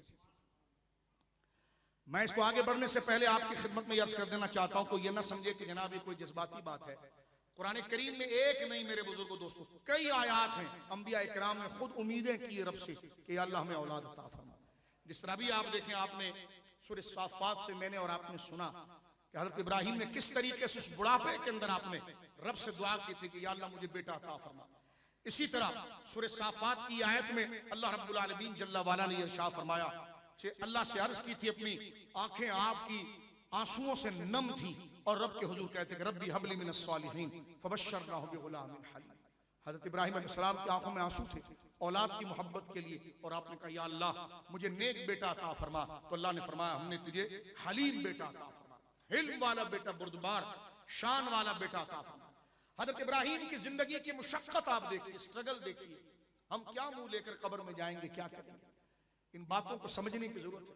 हजरत इब्राहीम अलैहिस्सलाम को हुक्म हुआ मुल्क शाम में क्योंकि ये ज़बह वाला वाकया बाद में, इससे पहले एक और आजमाइश थी कि आप जाइए इब्राहिम, मक्का जाइए और उस वादी की तरफ जाइए जो गैर ज़ी ज़रा है, जहां कोई खेती बाड़ी नहीं होती, लक दक सहरा है, जहां तक नजर डालिए जनाब, जाइए वहां पर और वहां जाकर मेरे घर के उस आसार को तलाश कीजिए और तलाश करके अपनी बीवी और अपने बच्चों को ले जाइए। हजरत इब्राहिम रब के हुक्म पर चल पड़े। उस वक्त हजरत इस्माइल तो गोद में थे, गुलाम वाली कैफियत नहीं थी। गुलाम बमाना वो 13-14 साल की उम्र नहीं थी। अपनी अहलिया को मुल्क शाम से लेकर, मिस्र से शाम गए, शाम से लेकर जब मक्का आए, जहां पर रब ने आपको निशानदही फरमाई और जहां आज काबा मुशर्रफा मौजूद है, वहां पर आपने अपनी अहलिया मोहतरमा को छोड़ दिया, बच्चों को छोड़ दिया। एक आध दिन रुके, लौट कर जब जाने लगे तो सैयदा पाक भी जानती हैं। अब आप देखें शौहर को कितना सच्चा होना चाहिए और बीवी को कितनी फरमानबरदार होना चाहिए। ये अदाएं भी यहां पर है कि शौहर ने बीवी से कभी झूठ नहीं बोला है, कभी दगा नहीं किया है, और बीवी भी वो है जो अल्लाह के हुक्म को अदा करने के लिए इस कदर बेदार और तैयार है कि अगर मुश्किल से मुश्किल आ जाए कि लेकिन रब की नाफरमानी नहीं करूंगी, भूखा पेट रह लूंगी, रब की नाफरमानी नहीं करूंगी, और रब का जब हुक्म हो तो घर तो क्या है, सहरा में भी मुझे रुकना पड़ जाए, मेरा रब राजी है तो मैं रुकूंगी। आप देखें जिस वक्त हजरत इब्राहिम, आप गौर कीजिए, हमारा बच्चा या हमारे घर वाले 5 मिनट अगर बाहर से कहीं जाएं, वो बाजार या किसी के वहां आ न जाएं, तो हम फोन कर करके हकला जाते हैं कि जनाब कहां पहुंचे, हालात ठीक नहीं है। यहां मैदान मीलों मील तक बंदा नहीं, एक पौधा भी नहीं है, इंसान तो छोड़िए। वो रात सईदा हाजरा की कैसे गुजरी होगी, इसकी नज़ीर करबला में नजर आती है सरकार इमाम अली मकाम। वो रात कैसी गुजरी होगी। हजरत इब्राहिम अलैहिस्सलाम हजरत सईदा हाजरा को और गोद के बच्चों को छोड़कर, 2 ही हैं सिर्फ, मां और बच्चा। अल्लाह अकबर। कुर्बानी की नजीर आप देखें, कुर्बानी की नजीर आप देखें। हमसे नहीं होता तो हम बच्चों से तो गाना नहीं छुड़ा सकते, ये नहीं हो सकता। उनसे गाना बजाना नहीं छुड़ा सकते, उनसे यहूदियों का लिबास नहीं छुड़ा सकते, बल्कि लाला के देते हैं। और यहां देखे कुरान ने जिनको अमली तौर पर जिनको अपना महबूब बंदा दिया और इन्हीं के रास्ते पर चलने वाले बख्शे जाएंगे। हजरत इब्राहिम जब लौटे तो सैयदा ने भी मुड़ कर नहीं देखा। सैयदा हाजिरा ने अपने शोहर से कहा, रब ने कहा है। तो हजरत इब्राहिम भी नहीं देखते उधर। फरमा हाँ, फरमा जाइए फिर आप सब्र करने वाला जाइए। हजरत इब्राहिम अलैहिस्सलाम थे, अब बाप भी हैं और शोहर भी हैं। इंसानी एक जज्बा तो दिल के अंदर है ना कि मेरे बच्चों के साथ क्या होगा, इनके साथ क्या मामला होगा, एक जज्बा तो दिल के अंदर है। हजरत इब्राहिम अलैहिस्सलाम के बारे में कुरान कहता है कि जब आप मक्का से निकले और मक्का की पहली पहाड़ी को आपने अबूर किया और इस जगह पर पहुंच गए कि पीछे आपको आपकी अहलिया और बच्चे तो नजर नहीं आ रहे, लेकिन फिजा में वो आसार नजर आ रहे हैं। तो उस वक्त आपने अपनी भीगी हुई आंखों से रब के हुजूर हाथ उठाकर दुआ की, रब्बना इन्नी अस्कनतु मिन ज़ुर्रियती। क्या जुमला है, रब्बना इन्नी अस्कनतु मिन ज़ुर्रियती बिवादिन गैरि ज़ी ज़र्इन इंद बैतिकल मुहर्रम। हे अल्लाह, मैंने अपनी औलाद को आपके मुअज्जम घर के करीब, तेरे मुअज्जम इज्जत वाले घर के करीब एक मैदान में जो खेती बाड़ी के भी काबिल नहीं है, मौला मैंने अपने बच्चों को वहां तेरे लिए छोड़ दिया। फिर आगे क्या करते हैं, अब अच्छा आप अपने बच्चों के लिए भलाई मांग रहे हैं, या अल्लाह मैंने उनको एक खुले मैदान में छोड़ दिया है। रब्बना इन्नी अस्कनतु मिन ज़ुर्रियती बिवादि गैरि ज़ी ज़रा।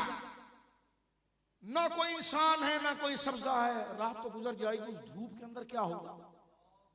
आजकल कराची में देखें धूप कितनी चलती, उस धूप में क्या होगा, वो कहां साये में बैठेंगे, साये का तो कोई दरख्त नहीं है। तो दुआ करते हैं कि या अल्लाह मैं जा रहा हूं तेरे हुक्म पर अपनी बीवी और बच्चे को छोड़कर।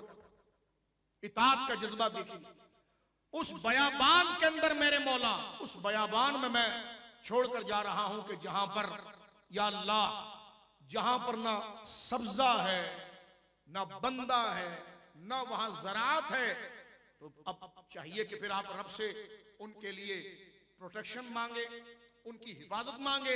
तो देखें मांगना क्या है रब से अपने बच्चों के लिए। सुनिए यहां पर हजरत इब्राहिम ने बाप को बता दिया कि बाप अपने बच्चे के लिए दुआ क्या करेगा। अब आप देखें वहां कोई सपोर्ट नहीं है। ये नहीं कहा या अल्लाह कोई घर उनके लिए हो जाए, कोई खाना उन तक पहुंच जाए। क्या दुआ करते हैं जरा गौर करें। पहला जुमला कहते हैं रब्बना लियुकीमुस्सलाह, ए हमारे रब तू ये तौफीक दे उसे और हमें कि हम नमाज को कायम करें। पहली चीज मांगी अल्लाह की इताअत मांगी कि मैं और मेरी औलाद, ये मेरे अहल जिनको मैं छोड़कर आया हूं, ये नमाज को कायम करें। और फरमाया कि फजअल अफिदतम मिनन नास तहवी इलैहिम वर्जुकहुम मिनस समरात लअल्लहुम यशकुरून। या अल्लाह मेरी इस औलाद को तू नमाज की तौफीक दे। और फिर क्या दुआ की, या अल्लाह लोगों के दिलों को मेरे बच्चों की तरफ फेर दे, माइल कर दे मेरे बच्चों की खिदमत की। क्या जुमला है, सुभान। ये बाप को बता दिया कि बाप बेटे के लिए दुआ क्या करे, बाप बेटी के लिए दुआ क्या करे। कामिल बाप हजरत इब्राहिम ने दुआ का तरीका बताया। लोग पूछते हैं मौलाना साहब हम अपने बच्चों के लिए क्या दुआ करें। मैंने कहा जो अक्लमंदों ने मांगा रब से वो मांगो जो उसके शाय निशान है और जो उसकी कुदरत के मिजाज पर उतरता है। पहली चीज उसकी इताअत मांगो, या अल्लाह नमाज की तौफीक दे। और फिर क्या फरमाया, फजअल अफिदतम मिनन नास तहवी इलैहि, इनकी मोहब्बत लोगों के दिलों में डाल दे ताकि लोग इनकी हाजत को पूरा करने के लिए और इनकी जो तलब है उनको पूरा करने के लिए इस तरफ आ जाएं।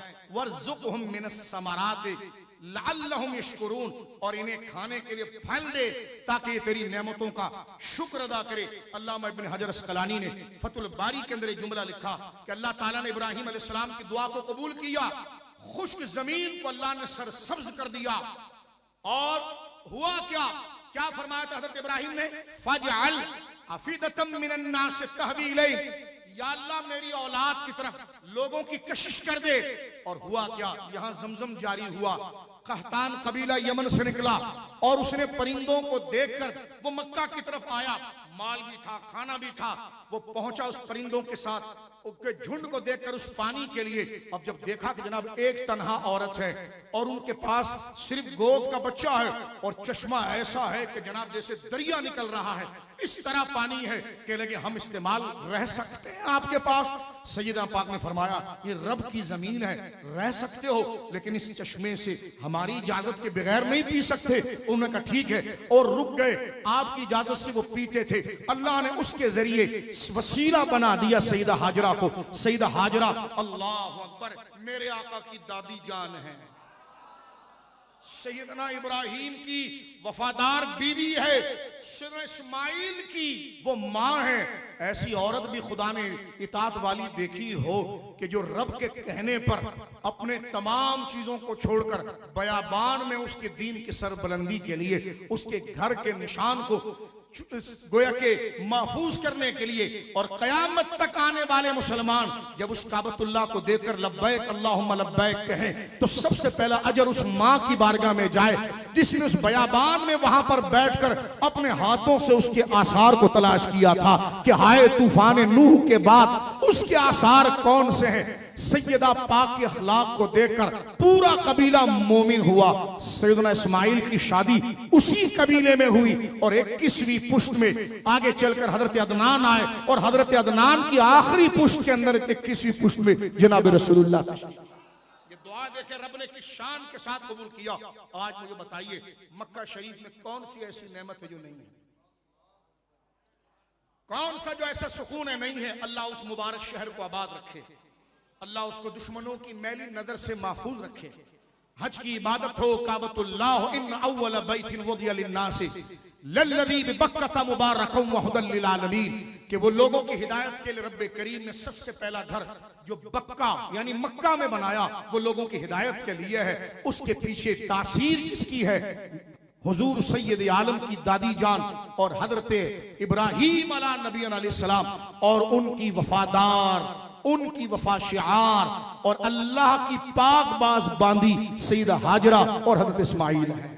ये अल्लाह ने दुआ को कबूल की। यहां से पता चला कि किस तरीके की दुआ बंदा जो है वो अपने रब से करे और अपने बच्चों के बारे में करे। हजरत ज़करिया अलैहिस्सलाम के बारे में कुरान ये कहता है कि उनकी उम्र 120 साल हो गई। 120 साल ये भी एक कौल है। हड्डियां उनकी बिल्कुल नरम हो गई मुबारक। और सूरह मरियम की शुरू में अल्लाह रब्बुल आलमीन जल्ला वाला ने इसको जिक्र फरमाया, उन्होंने रब से बेटा कैसे मांगा, औलाद की मोहब्बत। काफा या ऐन साद जिक्र रहमत रब्बिका अब्दहु ज़करिया इज़ नादा रब्बहु निदान खफिया। जुमले देखें, बंदे का दिल बिल्कुल सीख जाता। काफा या ऐन साद जिक्र रहमत रब्बिका अब्दहु ज़करिया इज़ नादा रब्बहु निदान खफिया क़ाल रब्बि इन्नी वहनल अज़्म मिन्नी वश्तअल अर्रअसु शैबन वलम अकुन बिदुआइका रब्बी शक़िया व इन्नी खिफ्तु मवालिय मिन वराई व कानत इम्रअती आखिरन फहब ली मिन लदुनका वलिया यरिसुनी व यरिसु मिन आलि याक़ूब वजअलहु रब्बी रदिया या ज़करिया इन्ना नुबश्शिरुका बिग़ुलामिन इस्मुहु यहया। ये कुरान देखें, हज़रत ज़करिया ने अल्लाह रब्बुल आलमीन की बारगाह में एक नहीं मुकर्रर दुआएं की।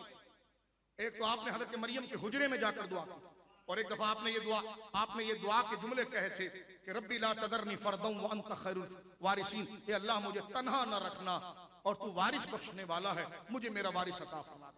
एक जगह सूरह आल इमरान में हुनालिका दआ ज़करिया रब्बह, एक मौके पर हज़रत ज़करिया ने दुआ की, रब्बी हबली मिन लदुनका ज़ुर्रियतन तय्यबा, ए अल्लाह मुझे पाकीज़ा औलाद अता फरमा, इन्नका समीउ दुआ, तू दुआओं को सुनने वाला है। और यहाँ हजरत गोया के ये अमल मुबारक जो है, हमारे बुजुर्गों ने लिखा कि अगर रोजाना शोहर इसको 21 दफा तिलावत करे और अपनी अहलिया को पिलाए तो अल्लाह रब्बुल आलमीन बांझपन खत्म फरमा देता है। और अहलिया अगर उम्मीद से हो तो औलाद नरीना की नियत करे या औलाद अपनी बेटी की नियत करे, तो फरमा जिस औलाद की नियत करे अल्लाह की रिजा के लिए, इसके साथ अगर सूरह मोहम्मद को शामिल किया जाए पूरी, और इस आयत को काफा या इंसाफ से लेकर इन्ना नुबश्शिरुका बिग़ुलामिन इस्मुहु यहया, इसको पढ़ा जाए तो किसी ठग पीर के पास जाने की जरूरत नहीं है। ये कुरान की खुद तासीर है। अल्लाह रब्बुल आलमीन साहिब औलाद फरमाए। यहां पर आपने दुआ की थी कि या अल्लाह मेरी हड्डियां बिल्कुल कमजोर हो गई और मुझे मेरा सहारा चाहिए, तो अल्लाह ने फरमाया इन्ना नुबश्शिरुका बिग़ुलामिन इस्मुहु यहया, ऐ यहया, ऐ ज़करिया, हम तुझे बिशारत देते हैं तेरे बेटे यहया की, हम तुझे बिशारत। ये तमाम आयात अगर आप देखें, यहाँ पर हम रुक जाते हैं कि अंबिया किराम ने अल्लाह रब्बुल आलमीन से औलाद को तलब किया, मांगा औलाद को इसलिए मांगा ताकि वो रब का फैजान उनमें उतारे, ताकि वो फैज आगे चले। औलाद इसलिए नहीं है कि वो कमा कर खिलाए, यकीनन वो बाप की जरूरत है, लेकिन असल अमानत है ईमान उनमें मुंतकिल करे, अखलाक उनमें मुंतकिल करे, मिजाज उनमें मुंतकिल करे। आज बाप इस बात से गाफिल है कि वो अपनी औलाद की तरबियत क्या करे। एक तो इस दुआ से मैं और आप समझे, जो हवाला मैंने आपके सामने भी अर्ज किया कि बाप अपने बेटे के लिए दुआ करे नमाज की पाबंदी की, और लोगों के दिल उसके लिए नरम रहे और ये बाखलाक रहे, ये दुआ करे। और बेटा जो है वो अपने बाप से दुआ को तलब करे। उलमा ने लिखा कि बाप की दुआ बेटे के हक में अल्लाह रब्बुल आलमीन रद्द नहीं फरमाता, अल्लाह करीम, लेकिन बाप ये बाशऊर हो कि उस बेटे को वो रब की अमानत यकीन करे, और यकीन करके आने वाले दौर के अंदर दीन और इस्लाम की मदद के लिए, अखलाक और इस्लामी तहजीब की अहया के लिए वो जिंदा रखे। और वक्त के कारून और फिरौन जो शरीयत के निजाम को फाड़ना चाहते हैं, ऐसे फिरौनों के सामने ऐसा बावकार बेटा दे जिस तरह अल्लाह रब्बुल आलमीन जल्ला वाला ने इब्राहीम को इस्माइल अता फरमाए थे, जो अल्लाह की रिजा पर कामिल थे। चलते हुए बात को समेटते हैं, हजरत लुकमान का एक जिक्र यहाँ पेश करता हूँ, क्योंकि एक चीज के साथ औलाद को तलब करना और फिर औलाद की तरबियत ये इंतहाई लाजिम है, क्योंकि हमारा दर्स निज़ाम मुस्तफ़ा है। ये खामखा के किसी बंदे की तारीफों का दर्स नहीं है, ये हुजूर का निज़ाम क्या है, जनाब रसूलुल्लाह ने जो कानून क्या दिया है, निज़ाम क्या दिया है, और निज़ाम के बगैर कोई इबादत मकबूल नहीं होती। ये सुन, इस दौर में तो निज़ाम मुस्तफ़ा को बयान करना अशद लाजिम है। देखो एक बात मैं अर्ज करना चाहता हूं, एक तो है इलेक्शन। इलेक्शन वो है कि जिसके जरिए निजाम बदला नहीं जा सकता। इलेक्शन से निजाम बदला नहीं जाता, क्योंकि जाहिर सी बात है कि जो 2 नंबर के लोग हैं वो या तो डब्बा बदलेंगे और जो डब्बा जिन्होंने बदला आज वही डब्बे उनके गलों में आए, और हम उस जमाने में चीखते थे तुमने डब्बा बदला है, सयुहज़मुल जम्उ युवल्लून दुबर। यही तुम्हारे लिए इंतशार का बाइस बने अलियाज़ु बिल्लाह। तो ये बात जरा संजीदगी से सुनिए, मैं आगे बढ़ना चाह रहा हूं। एक दो कीमती बात आपसे, हमारे जहन में यह कि इलेक्शन, देखें इलेक्शन जरूरी है, एक इस्लामी ताकत बनाकर सियासी जमात की सूरत में इलेक्शन में आना यह बड़ा महबूब अमल है। इसकी मजम्मत कोई पागल ही करेगा, कोई संजीदा आदमी इस बात की मजम्मत नहीं कर सकता, लेकिन मौजूदा सिस्टम से आपको इंसाफ की उम्मीद नहीं है। लेकिन जिद्दोजहद में पीछे नहीं हटना है, एक तो वो अच्छा, लेकिन अगर फेयर इलेक्शन भी होना तो इलेक्शन जो है वो निजाम को नहीं बदलता, निजाम को चलाता है। अब निजाम में अगर आपने अक्सरियत ले ली और जोड़ तोड़ के अंदर अलायंस बना, वजीर आला या अथॉरिटी बना 2 नंबर, तो आप असेंबली में तो चीखते रहेंगे, ठीक है।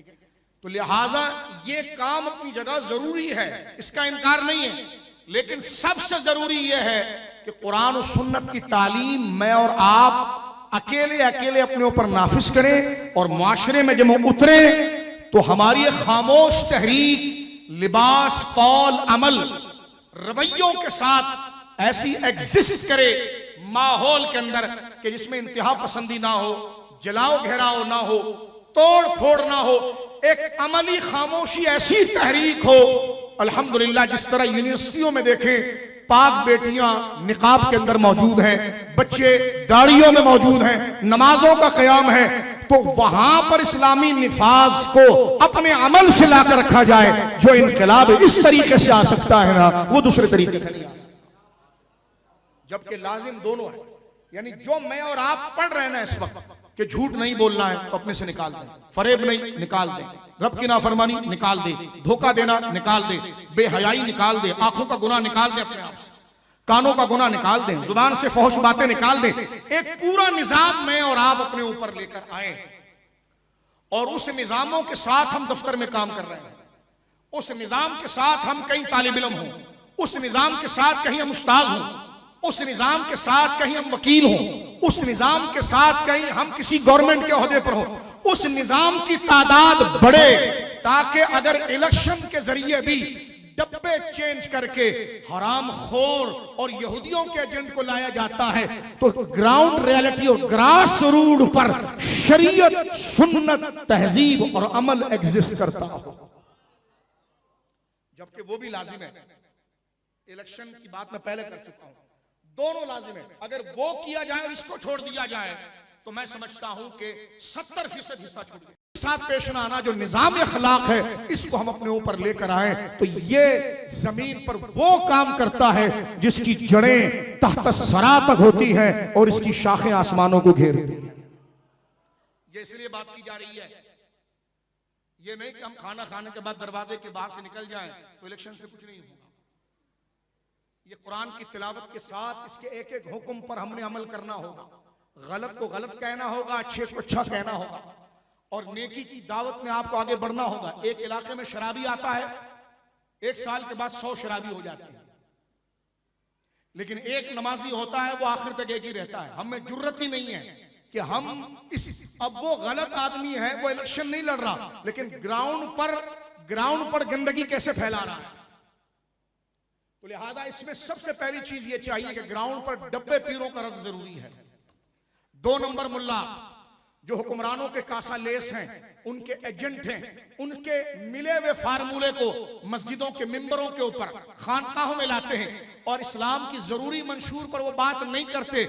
उनका जीना मरना टेलीफोन पर होता है, टेलीफोन आता है, ये करना है जी बॉस, तो वो अल्लाह से राब्ता करने के बजाय किसी एक खलाई मखलूक से राब्ते में होते हैं। ऐसे जालिमों से खुद को दूर करना है, कुरान के करीब करना है, इब्राहीम के करीब होना है, इस्माइल के करीब होना है, मोहम्मद रसूलुल्लाह के करीब होना है, अबू बकर और उमर के करीब होना है, उस्मान और अली के करीब होना है, हुसैन के करीब होना है, फजल हक इमाम अहमद रजा गौसे आजम इमाम रब्बानी के करीब होना है। और उनकी जो तारीख और जिंदगी एग्जिस्ट करती है, वो अपने बच्चों को उनकी मोहब्बत सिखानी है। और इस फैजान को आगे लेकर चलना है। आप देखिए पाकिस्तान जो बना उसके पीछे भी ये इस्लामी मोहब्बत जो सीना बसीना थी, इसने इनकलाब खड़ा किया। उस वक्त अंग्रेजों के साथ गोलाबारी की लड़ाई होती ना तो न जाने कितने लोग दहशतगर्द करार दिए जाते। इल्ला ये कि जब जिहाद शरई नाफिज हो जाए, उलमा उस पर मुतहक्कक हो जाए, तो जिहाद तो कभी खत्म नहीं होता। उसकी शरई जरूरत और वो अपनी जगह पर लाजिम है उस शराइत के साथ। लेकिन ऐसा ना हो कि झगड़ा कुछ खित्ते का हो रहा हो और अगले को लगा दिया धक्के के ऊपर, कश्मीर कोई और निकल गया, हम नारे निकालते रहे। तो बच्चे आप गौर कर रहे हैं आप? तो लिहाजा इसके लिए जरूरत है कि हम अकाबिर के मंशूर के साथ जुड़ें, संजीदा लोगों के साथ जुड़ें। इलेक्शन में अगर ऐसे संजीदा लोग हैं उनके साथ मुकम्मल तौर पर हम ताउन करें, और उसके साथ साथ अपने घर से लेकर अपने बाजार तक, अपने दुकान से लेकर अपने ऑफिस तक शरीयत के अहकाम का निफाज रखें। शरीयत के अहकाम का निफाज, जिसको अल्लाह ने देखने से मना किया वो ना देखा जाए, जिसको सुनने से मना किया उसको ना सुना जाए, जिसको बोलने से मना किया ना बोला जाए, जिसको खाने से मना किया ना खाया जाए, जिसके साथ यारी से मना किया ना की जाए। सारे बंदे अगर अल्लाह के लिए नाराज हो जाए 100 दफा हो, रब नाराज ना। इस फिक्र को उम्मीद में लाया जाए। बात को हम आखिरी मरहले में ले गए हैं औलाद के हवाले से। हजरत लुकमान का ये जो सूरह लुकमान के अंदर, इसको हमने कई दफा डिस्कस किया है। सिर्फ मैं इस आयत की तरफ इशारा करना चाहता हूं, वरना ये मौजू निजाम मुस्तफा जो हुजूर का कानून है, हुजूर का कानून, गवर्नमेंट का कानून नहीं, हुजूर का कानून। किसका कानून जी? हुजूर। ये इस्लामिया जमहूरिया पाकिस्तान है, हुजूर का कानून। किसका कानून? हुजूर का। अदालतें कहती हैं कि जनाब कानून लोगों के रवैये से बनते हैं। मैंने कहा कायदे आजम ने ये बोलकर पाकिस्तान नहीं लिया था। कायदे आजम ने कहा था कुरान कानून बनाता है, हम उस पर चलेंगे।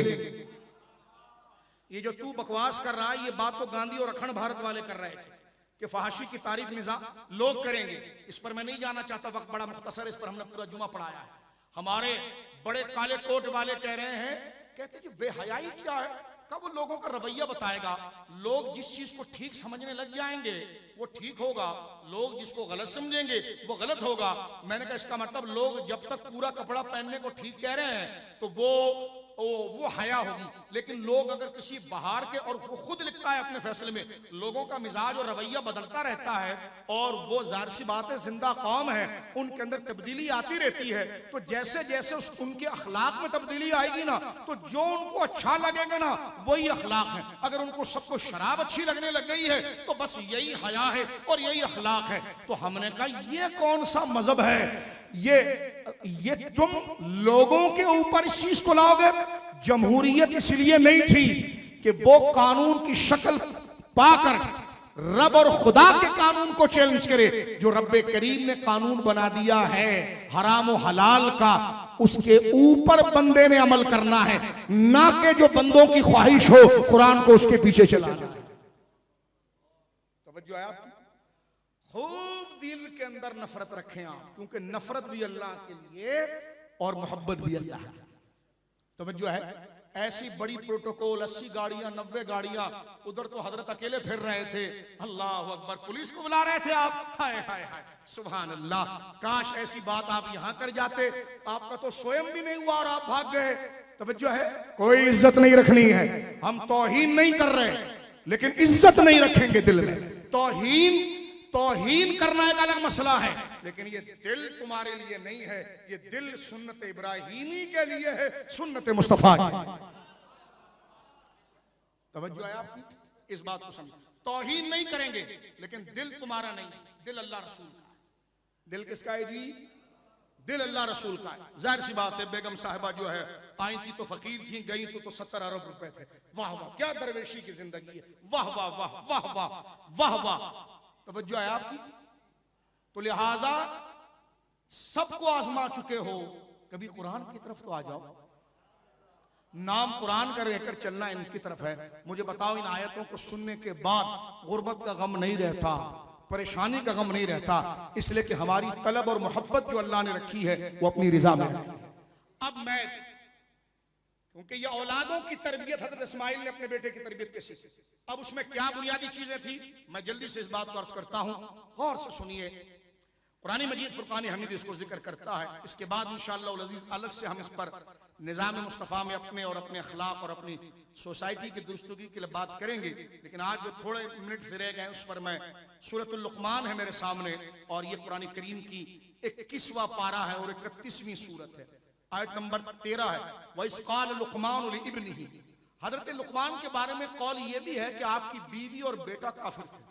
एक कौल ये है, एक कौल ये है कि आपकी बीवी और बेटा काफिर थे, लेकिन आपने उनके साथ नसीहत इतनी की कि दोनों मुसलमान हो। हम नसीहत नहीं करते, एक तो बात ये समझ में आई।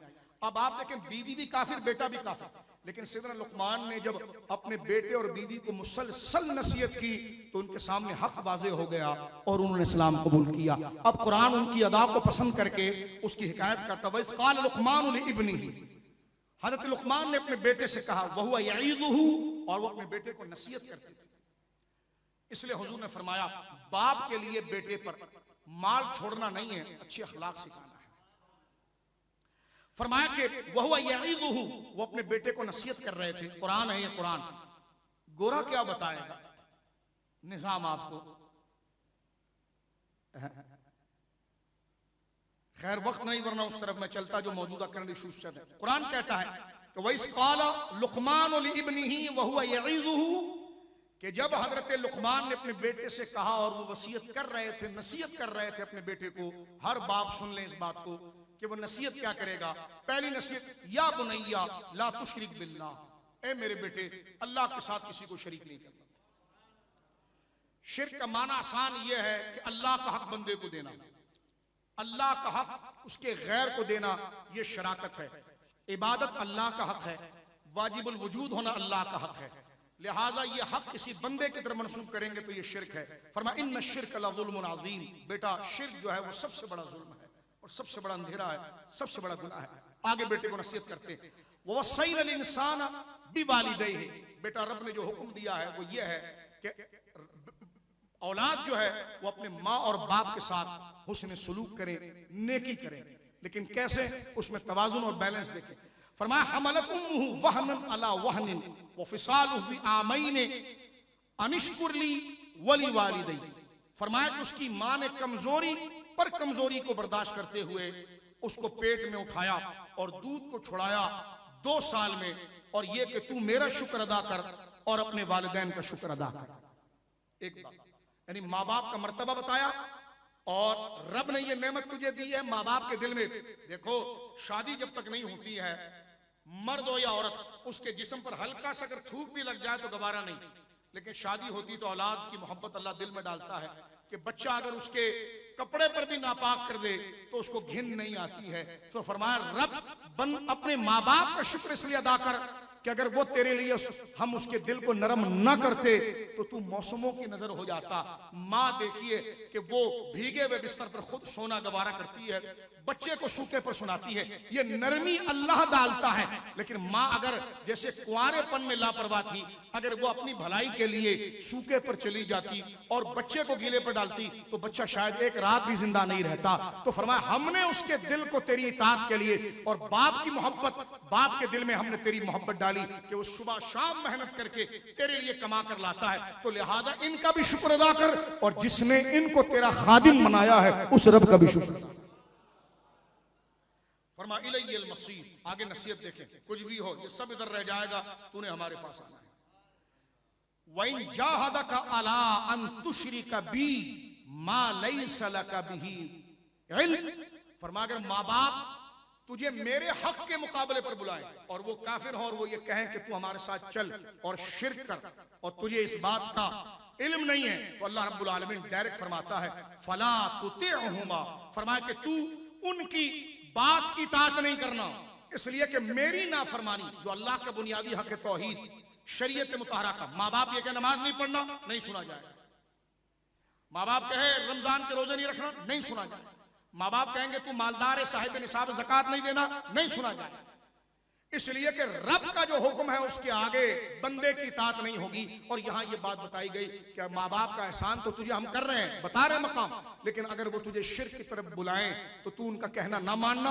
आगे फिर बैलेंस के बाद वो साहिबुमा फिद दुनिया मारूफा, हाँ दुनिया की जो उनकी जरूरत है ना, खाना पीना मकान, उनके लिए दवाई सेहत, वो इंतजाम तेरे पर जरूरी है। हाँ वो इंतजाम उस पर जरूरी है, उनकी जिंदगी का तू ख्याल रखेगा, चाहे वो मुशरिक और काफिर हो। हजरत अस्मा बिनत अबी बकर कहती है कि मेरी माँ जब मेरे पास आ जाया करती थी तो मैं उससे सलाम दुआ नहीं लेती और वो मेरा इंतजार करती थी। तो मैंने हुजूर से मसला पूछा, सरकार ने फरमाया नहीं, तेरी माँ का तुझ पर हक है, वो अगर तुझे शिर्क की तरफ बुलाएगी तो तू उस तरफ नहीं जाना, लेकिन बहैसियत जान के उसका जो हक उसने जो तुझ पर मेहरबानी की है तो तू उसके साथ भलाई करेगी। उसको अगर खाने की जरूरत है, उसको लिबास की जरूरत है, उसको मकान की जरूरत है, उसको सेहत दवाई की जरूरत है, वो तुम मुहैया करोगे। अल्लाह अकबर। तो ये तो मुशरिका माँ का अहकाम है, लेकिन माँ अगर मुवहिदा हो और सईदा हाजरा के रास्ते पर हो तो मुझे बताओ उस माँ की फरमान बरदारी से रब कितना खुश होता है।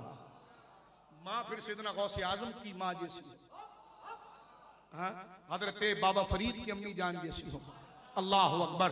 तो आप अंदाजा लगाइए, जो बच्चे को कुरान का दर्स दे, नसीहत करे, दीन की बातें बताए, तो उसकी नेकियां किस कदर बढ़ती है। फरमा वत्तबे सबीला मन अनाबा इले। और मेरे बेटे लुकमान ये कह रहे हैं मैं तो इंतकाल कर जाऊंगा, तू पता नहीं फिर परदेश चला जाए, दुनिया इतनी बड़ी है, तू किधर भी घूमने निकल जाए, तो फिर तुझे नसीहत कौन करेगा। कमाल की नसीहत मेरे बड़े भाइयों सुनो। फरमाया वत्तबे सबीला मन अनाबा इले। तेरे को गिरदो नवा में अल्लाह वाले लोग मिलेंगे ना, अच्छे लोग मिलेंगे कि जो तुझे सिर्फ अल्लाह के लिए बातें करते होंगे और अल्लाह के लिए तुझसे मोहब्बत करते होंगे, हक बात तुझे सिखाते होंगे, नेकी की बात बताते होंगे। तो वत्तबे सबीला मन अनाबा इले, उसके तरीके की पैरवी करना जिसने हमारी तरफ रुजू किया है। डब्बे पीर के पीछे नहीं जाना, उसके पीछे जाना दो तुझे हराम को हराम बताए, खुद भी उस पर कायम रहे बचने के लिए, हलाल को हलाल बताए कायम रहे। वो तेरे साथ तुझे अपने गोदाम में भर्ती ना करे, अल्लाह की बात तुझ तक पहुंचाए और तुझे अल्लाह वाला बनाए। फरमा अगर ऐसा तुझे कोई मोहल्ले में मिल जाए, इलाके में मिल जाए, तू हिजरत करके दूसरे इलाके की तरफ चला जाए, तो बेटा मैं तो नसीहत कर रहा हूं, बूढ़ा हूं, मर जाऊंगा, लेकिन तेरी पूरी जिंदगी मौजूद है। तो मुर्शिद की जरूरत हमेशा होती है। आयत बता रही है मुर्शिद हमेशा जरूरत, एक उस्ताद रूहानी चाहिए होता है जिससे बंदा अपनी रूहानियत, अपने आखिरत की तैयारी के लिए उसके पीछे जाता है, दर्स में जाता है, बातें सुनता है, उसको अपना आइडियल बनाता है। तो कुरान कहता है, हजरत लुकमान ने वसीयत की वत्तबे सबीला मन अनाबा इले, जो हमारे हैं ना, जो यानी जो अल्लाह वाले हैं ना, उनके रास्तों की इत्तिबा कर ले, उनको पकड़ कर रख। तू उनके साथ रहेगा तो शैतान तुझसे दूर हो जाए। और फिर यहाँ पर आगे तकदीर का मसला अपने बेटे को समझाते हैं कि तू जो मेहनत है वो तू प्यारे बेटे करता रहे। अगर तेरा रिस्क अल्लाह ने एक चट्टान के अंदर भी, दाने के अंदर छुपा कर रखा है, तो आसमानों जमीनों के अंदर भी कहीं हो, उसकी बारीकी हो, वो रिस्क तुझ तक पहुंच जाएगा। और फरमाया या बुनैया अकीमिस सलात, ए बेटे अल्लाह की इबादत करना और नमाजों की पाबंदी करना, वअमुर बिल मारूफ, और हर हाल में नेकी का हुक्म देना। अगर दोस्तों के साथ खेल रहा है तब भी नेकी का हुक्म, दोस्तों के साथ बैठा है तब भी नेकी। और पहले कह दिया जाए नहीं गाना बजाना अच्छी चीज नहीं, अल्लाह नाराज होता है। नमाज का वक्त हो गया, चलो पहले नमाज पढ़ेंगे, फिर क्रिकेट खेलेंगे, फिर फुटबॉल खेल लेना, फिर चले जाना, पहले नमाज पढ़ेंगे, नमाज का हुक्म पहले। तो फरमाया वअमुर, क्योंकि बच्चे को हुक्म दे रहे, फरमाया बेटा हर जगह पर नेकी का हुक्म देना। कि देखो ये नहीं देखना, ये चीज देखना गुनाह है, देखो ये चीजें मोबाइल में नहीं देखते भाई, ये गुनाह है, वरना फिर दोस्ती नहीं है। नहीं तू तो मेरा दोस्त है यार, तो मेरे से दोस्ती करना है तो मोबाइल में ये गंदी चीजें नहीं देखेगा, मेरे दोस्त बनना है तो ये चीजें नहीं देखेगा। तो बता बेटा तू खुद सर से लेकर पांव तक नेकी बन, ताकि तू खुद भी जहन्नम से बचे और अपने दोस्तों को भी बचाए। वअमुर बिल मारूफ, नेकी का हुक्म दे, वनहा अनिल मुनकर, और बुराई से उनको रोक। वस्बिर अला मा असाबक, बात जबरदस्त समेट रहे हैं, वस्बिर अला मा असाबक।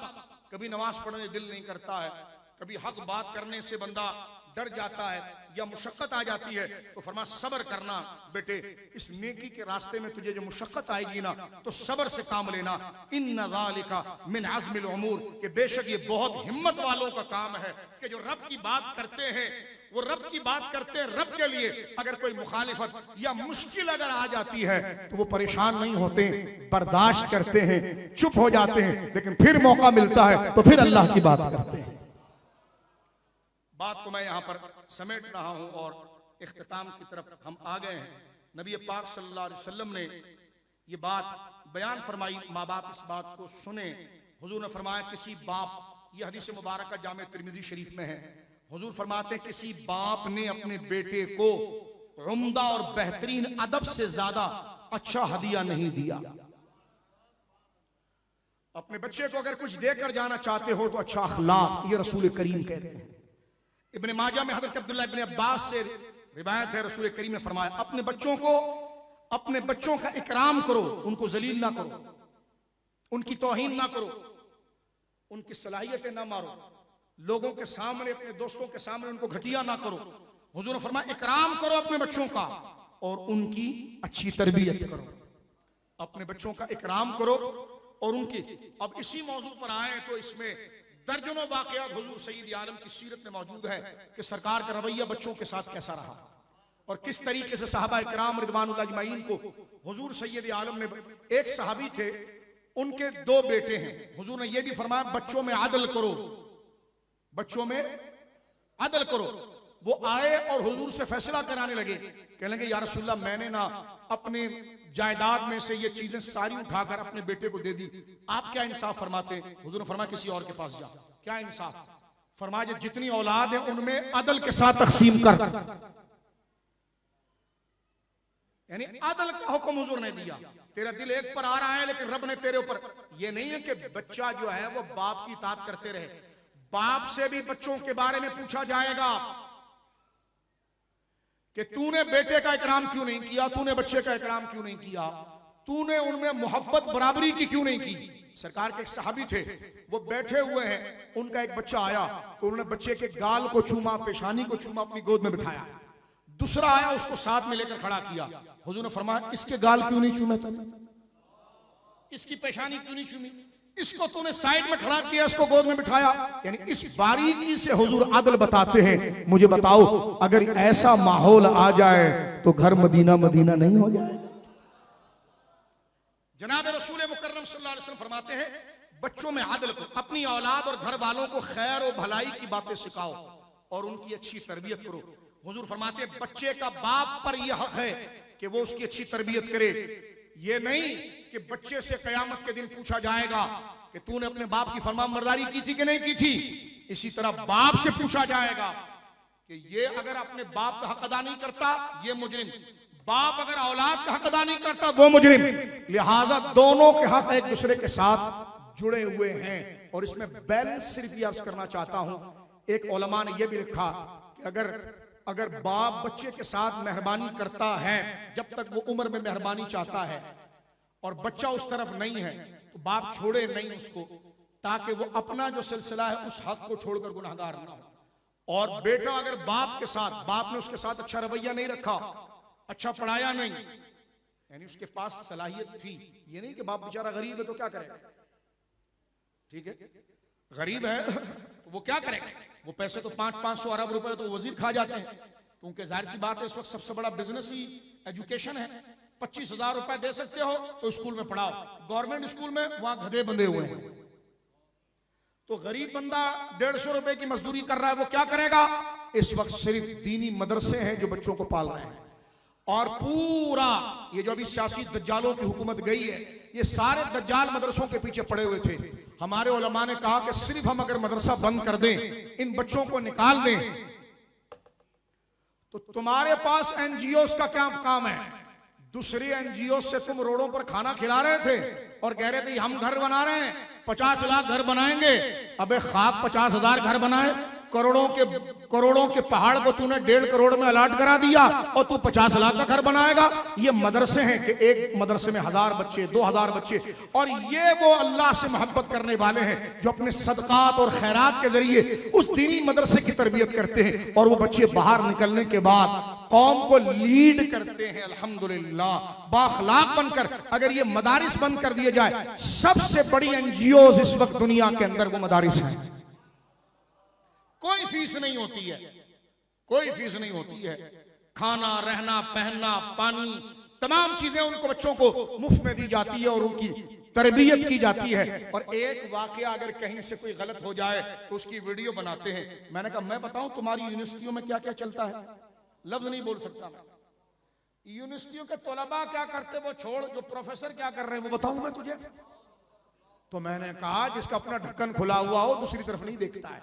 तो हम उस चीज की मजम्मत करते हैं अगर किसी मदरसे में कोई गैर शरई काम हुआ, हम उसकी तायद नहीं कर रहे हैं, लेकिन कहने का मकसद है इंसान है, कहीं पर भी गलती वाक़ई हो सकती है। उसका शोर शराबा करना कौन सी इंसानियत है? जो मुजरिम है उसको सजा दिलाई जाए, ना कि सिस्टम को बदनाम किया जाए। बात समझ रहे हैं आप?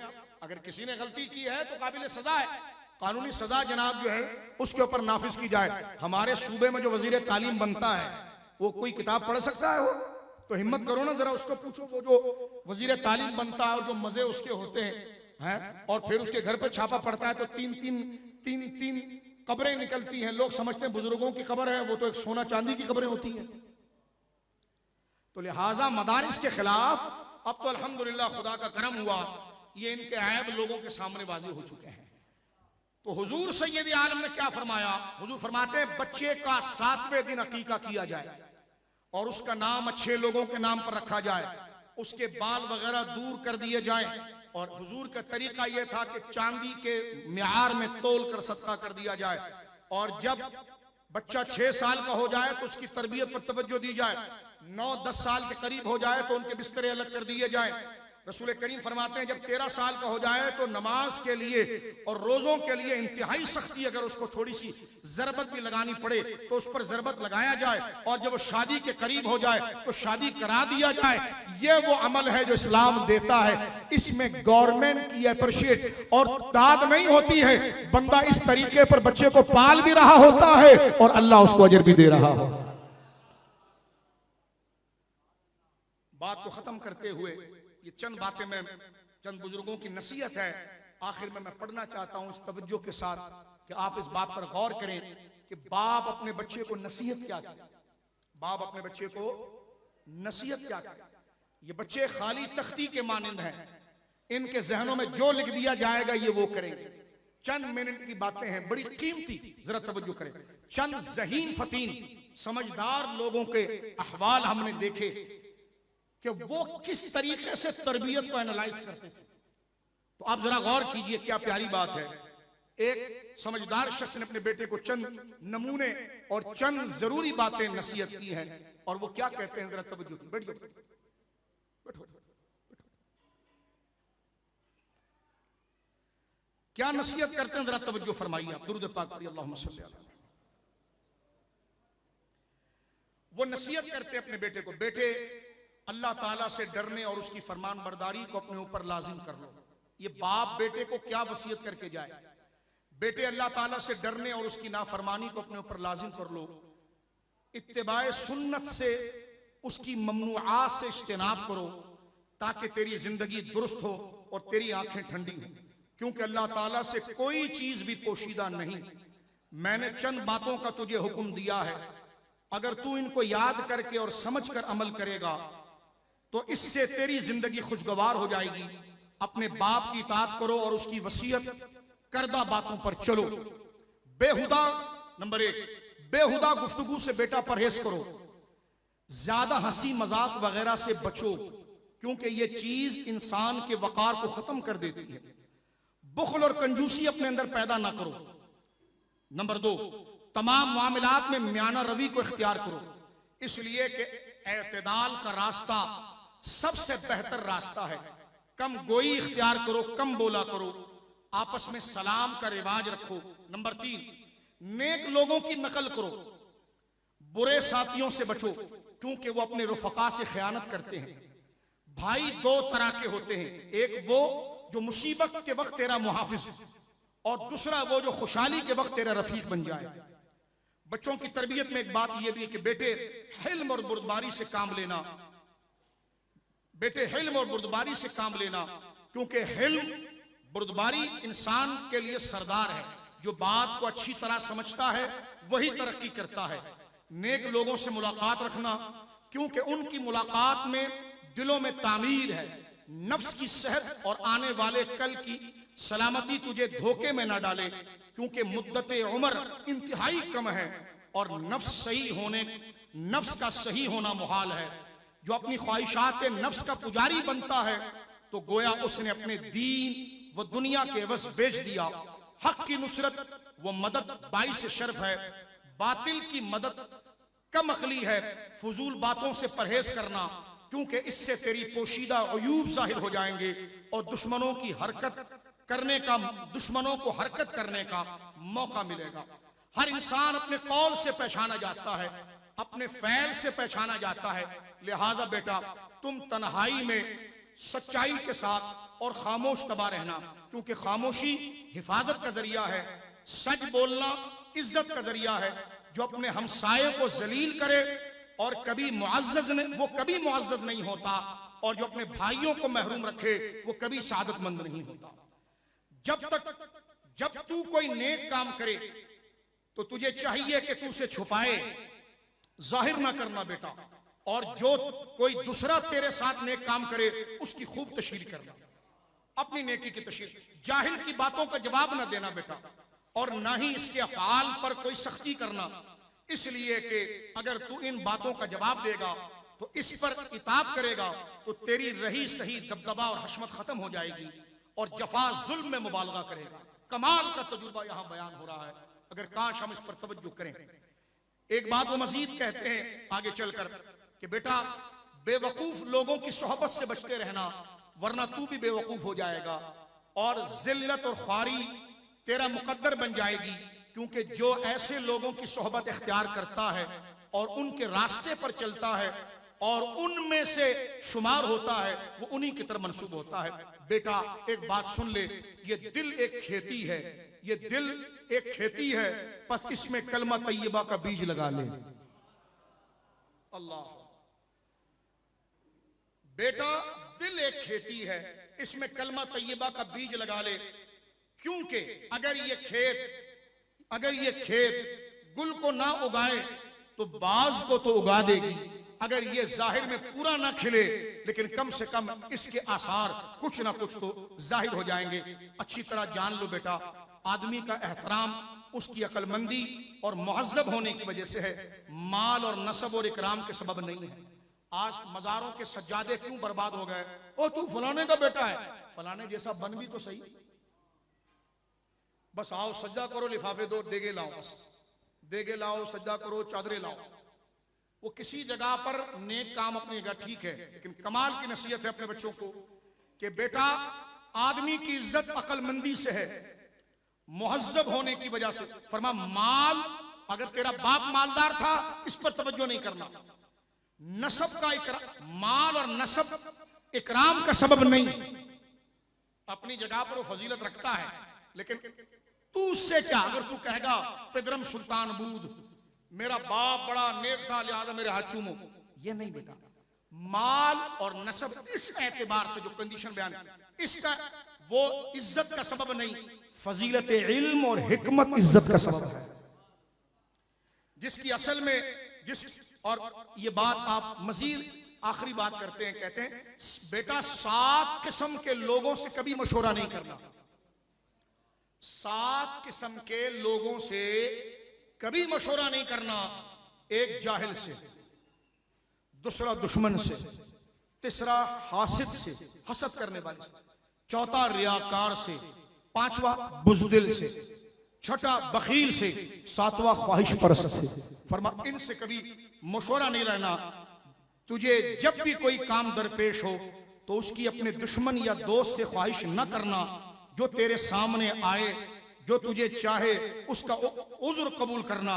और बेटा कभी परेशानी के हालात हो जाएं तो लोगों के सामने वाविला करने की बजाय रात को अपने रब से रुजू करना।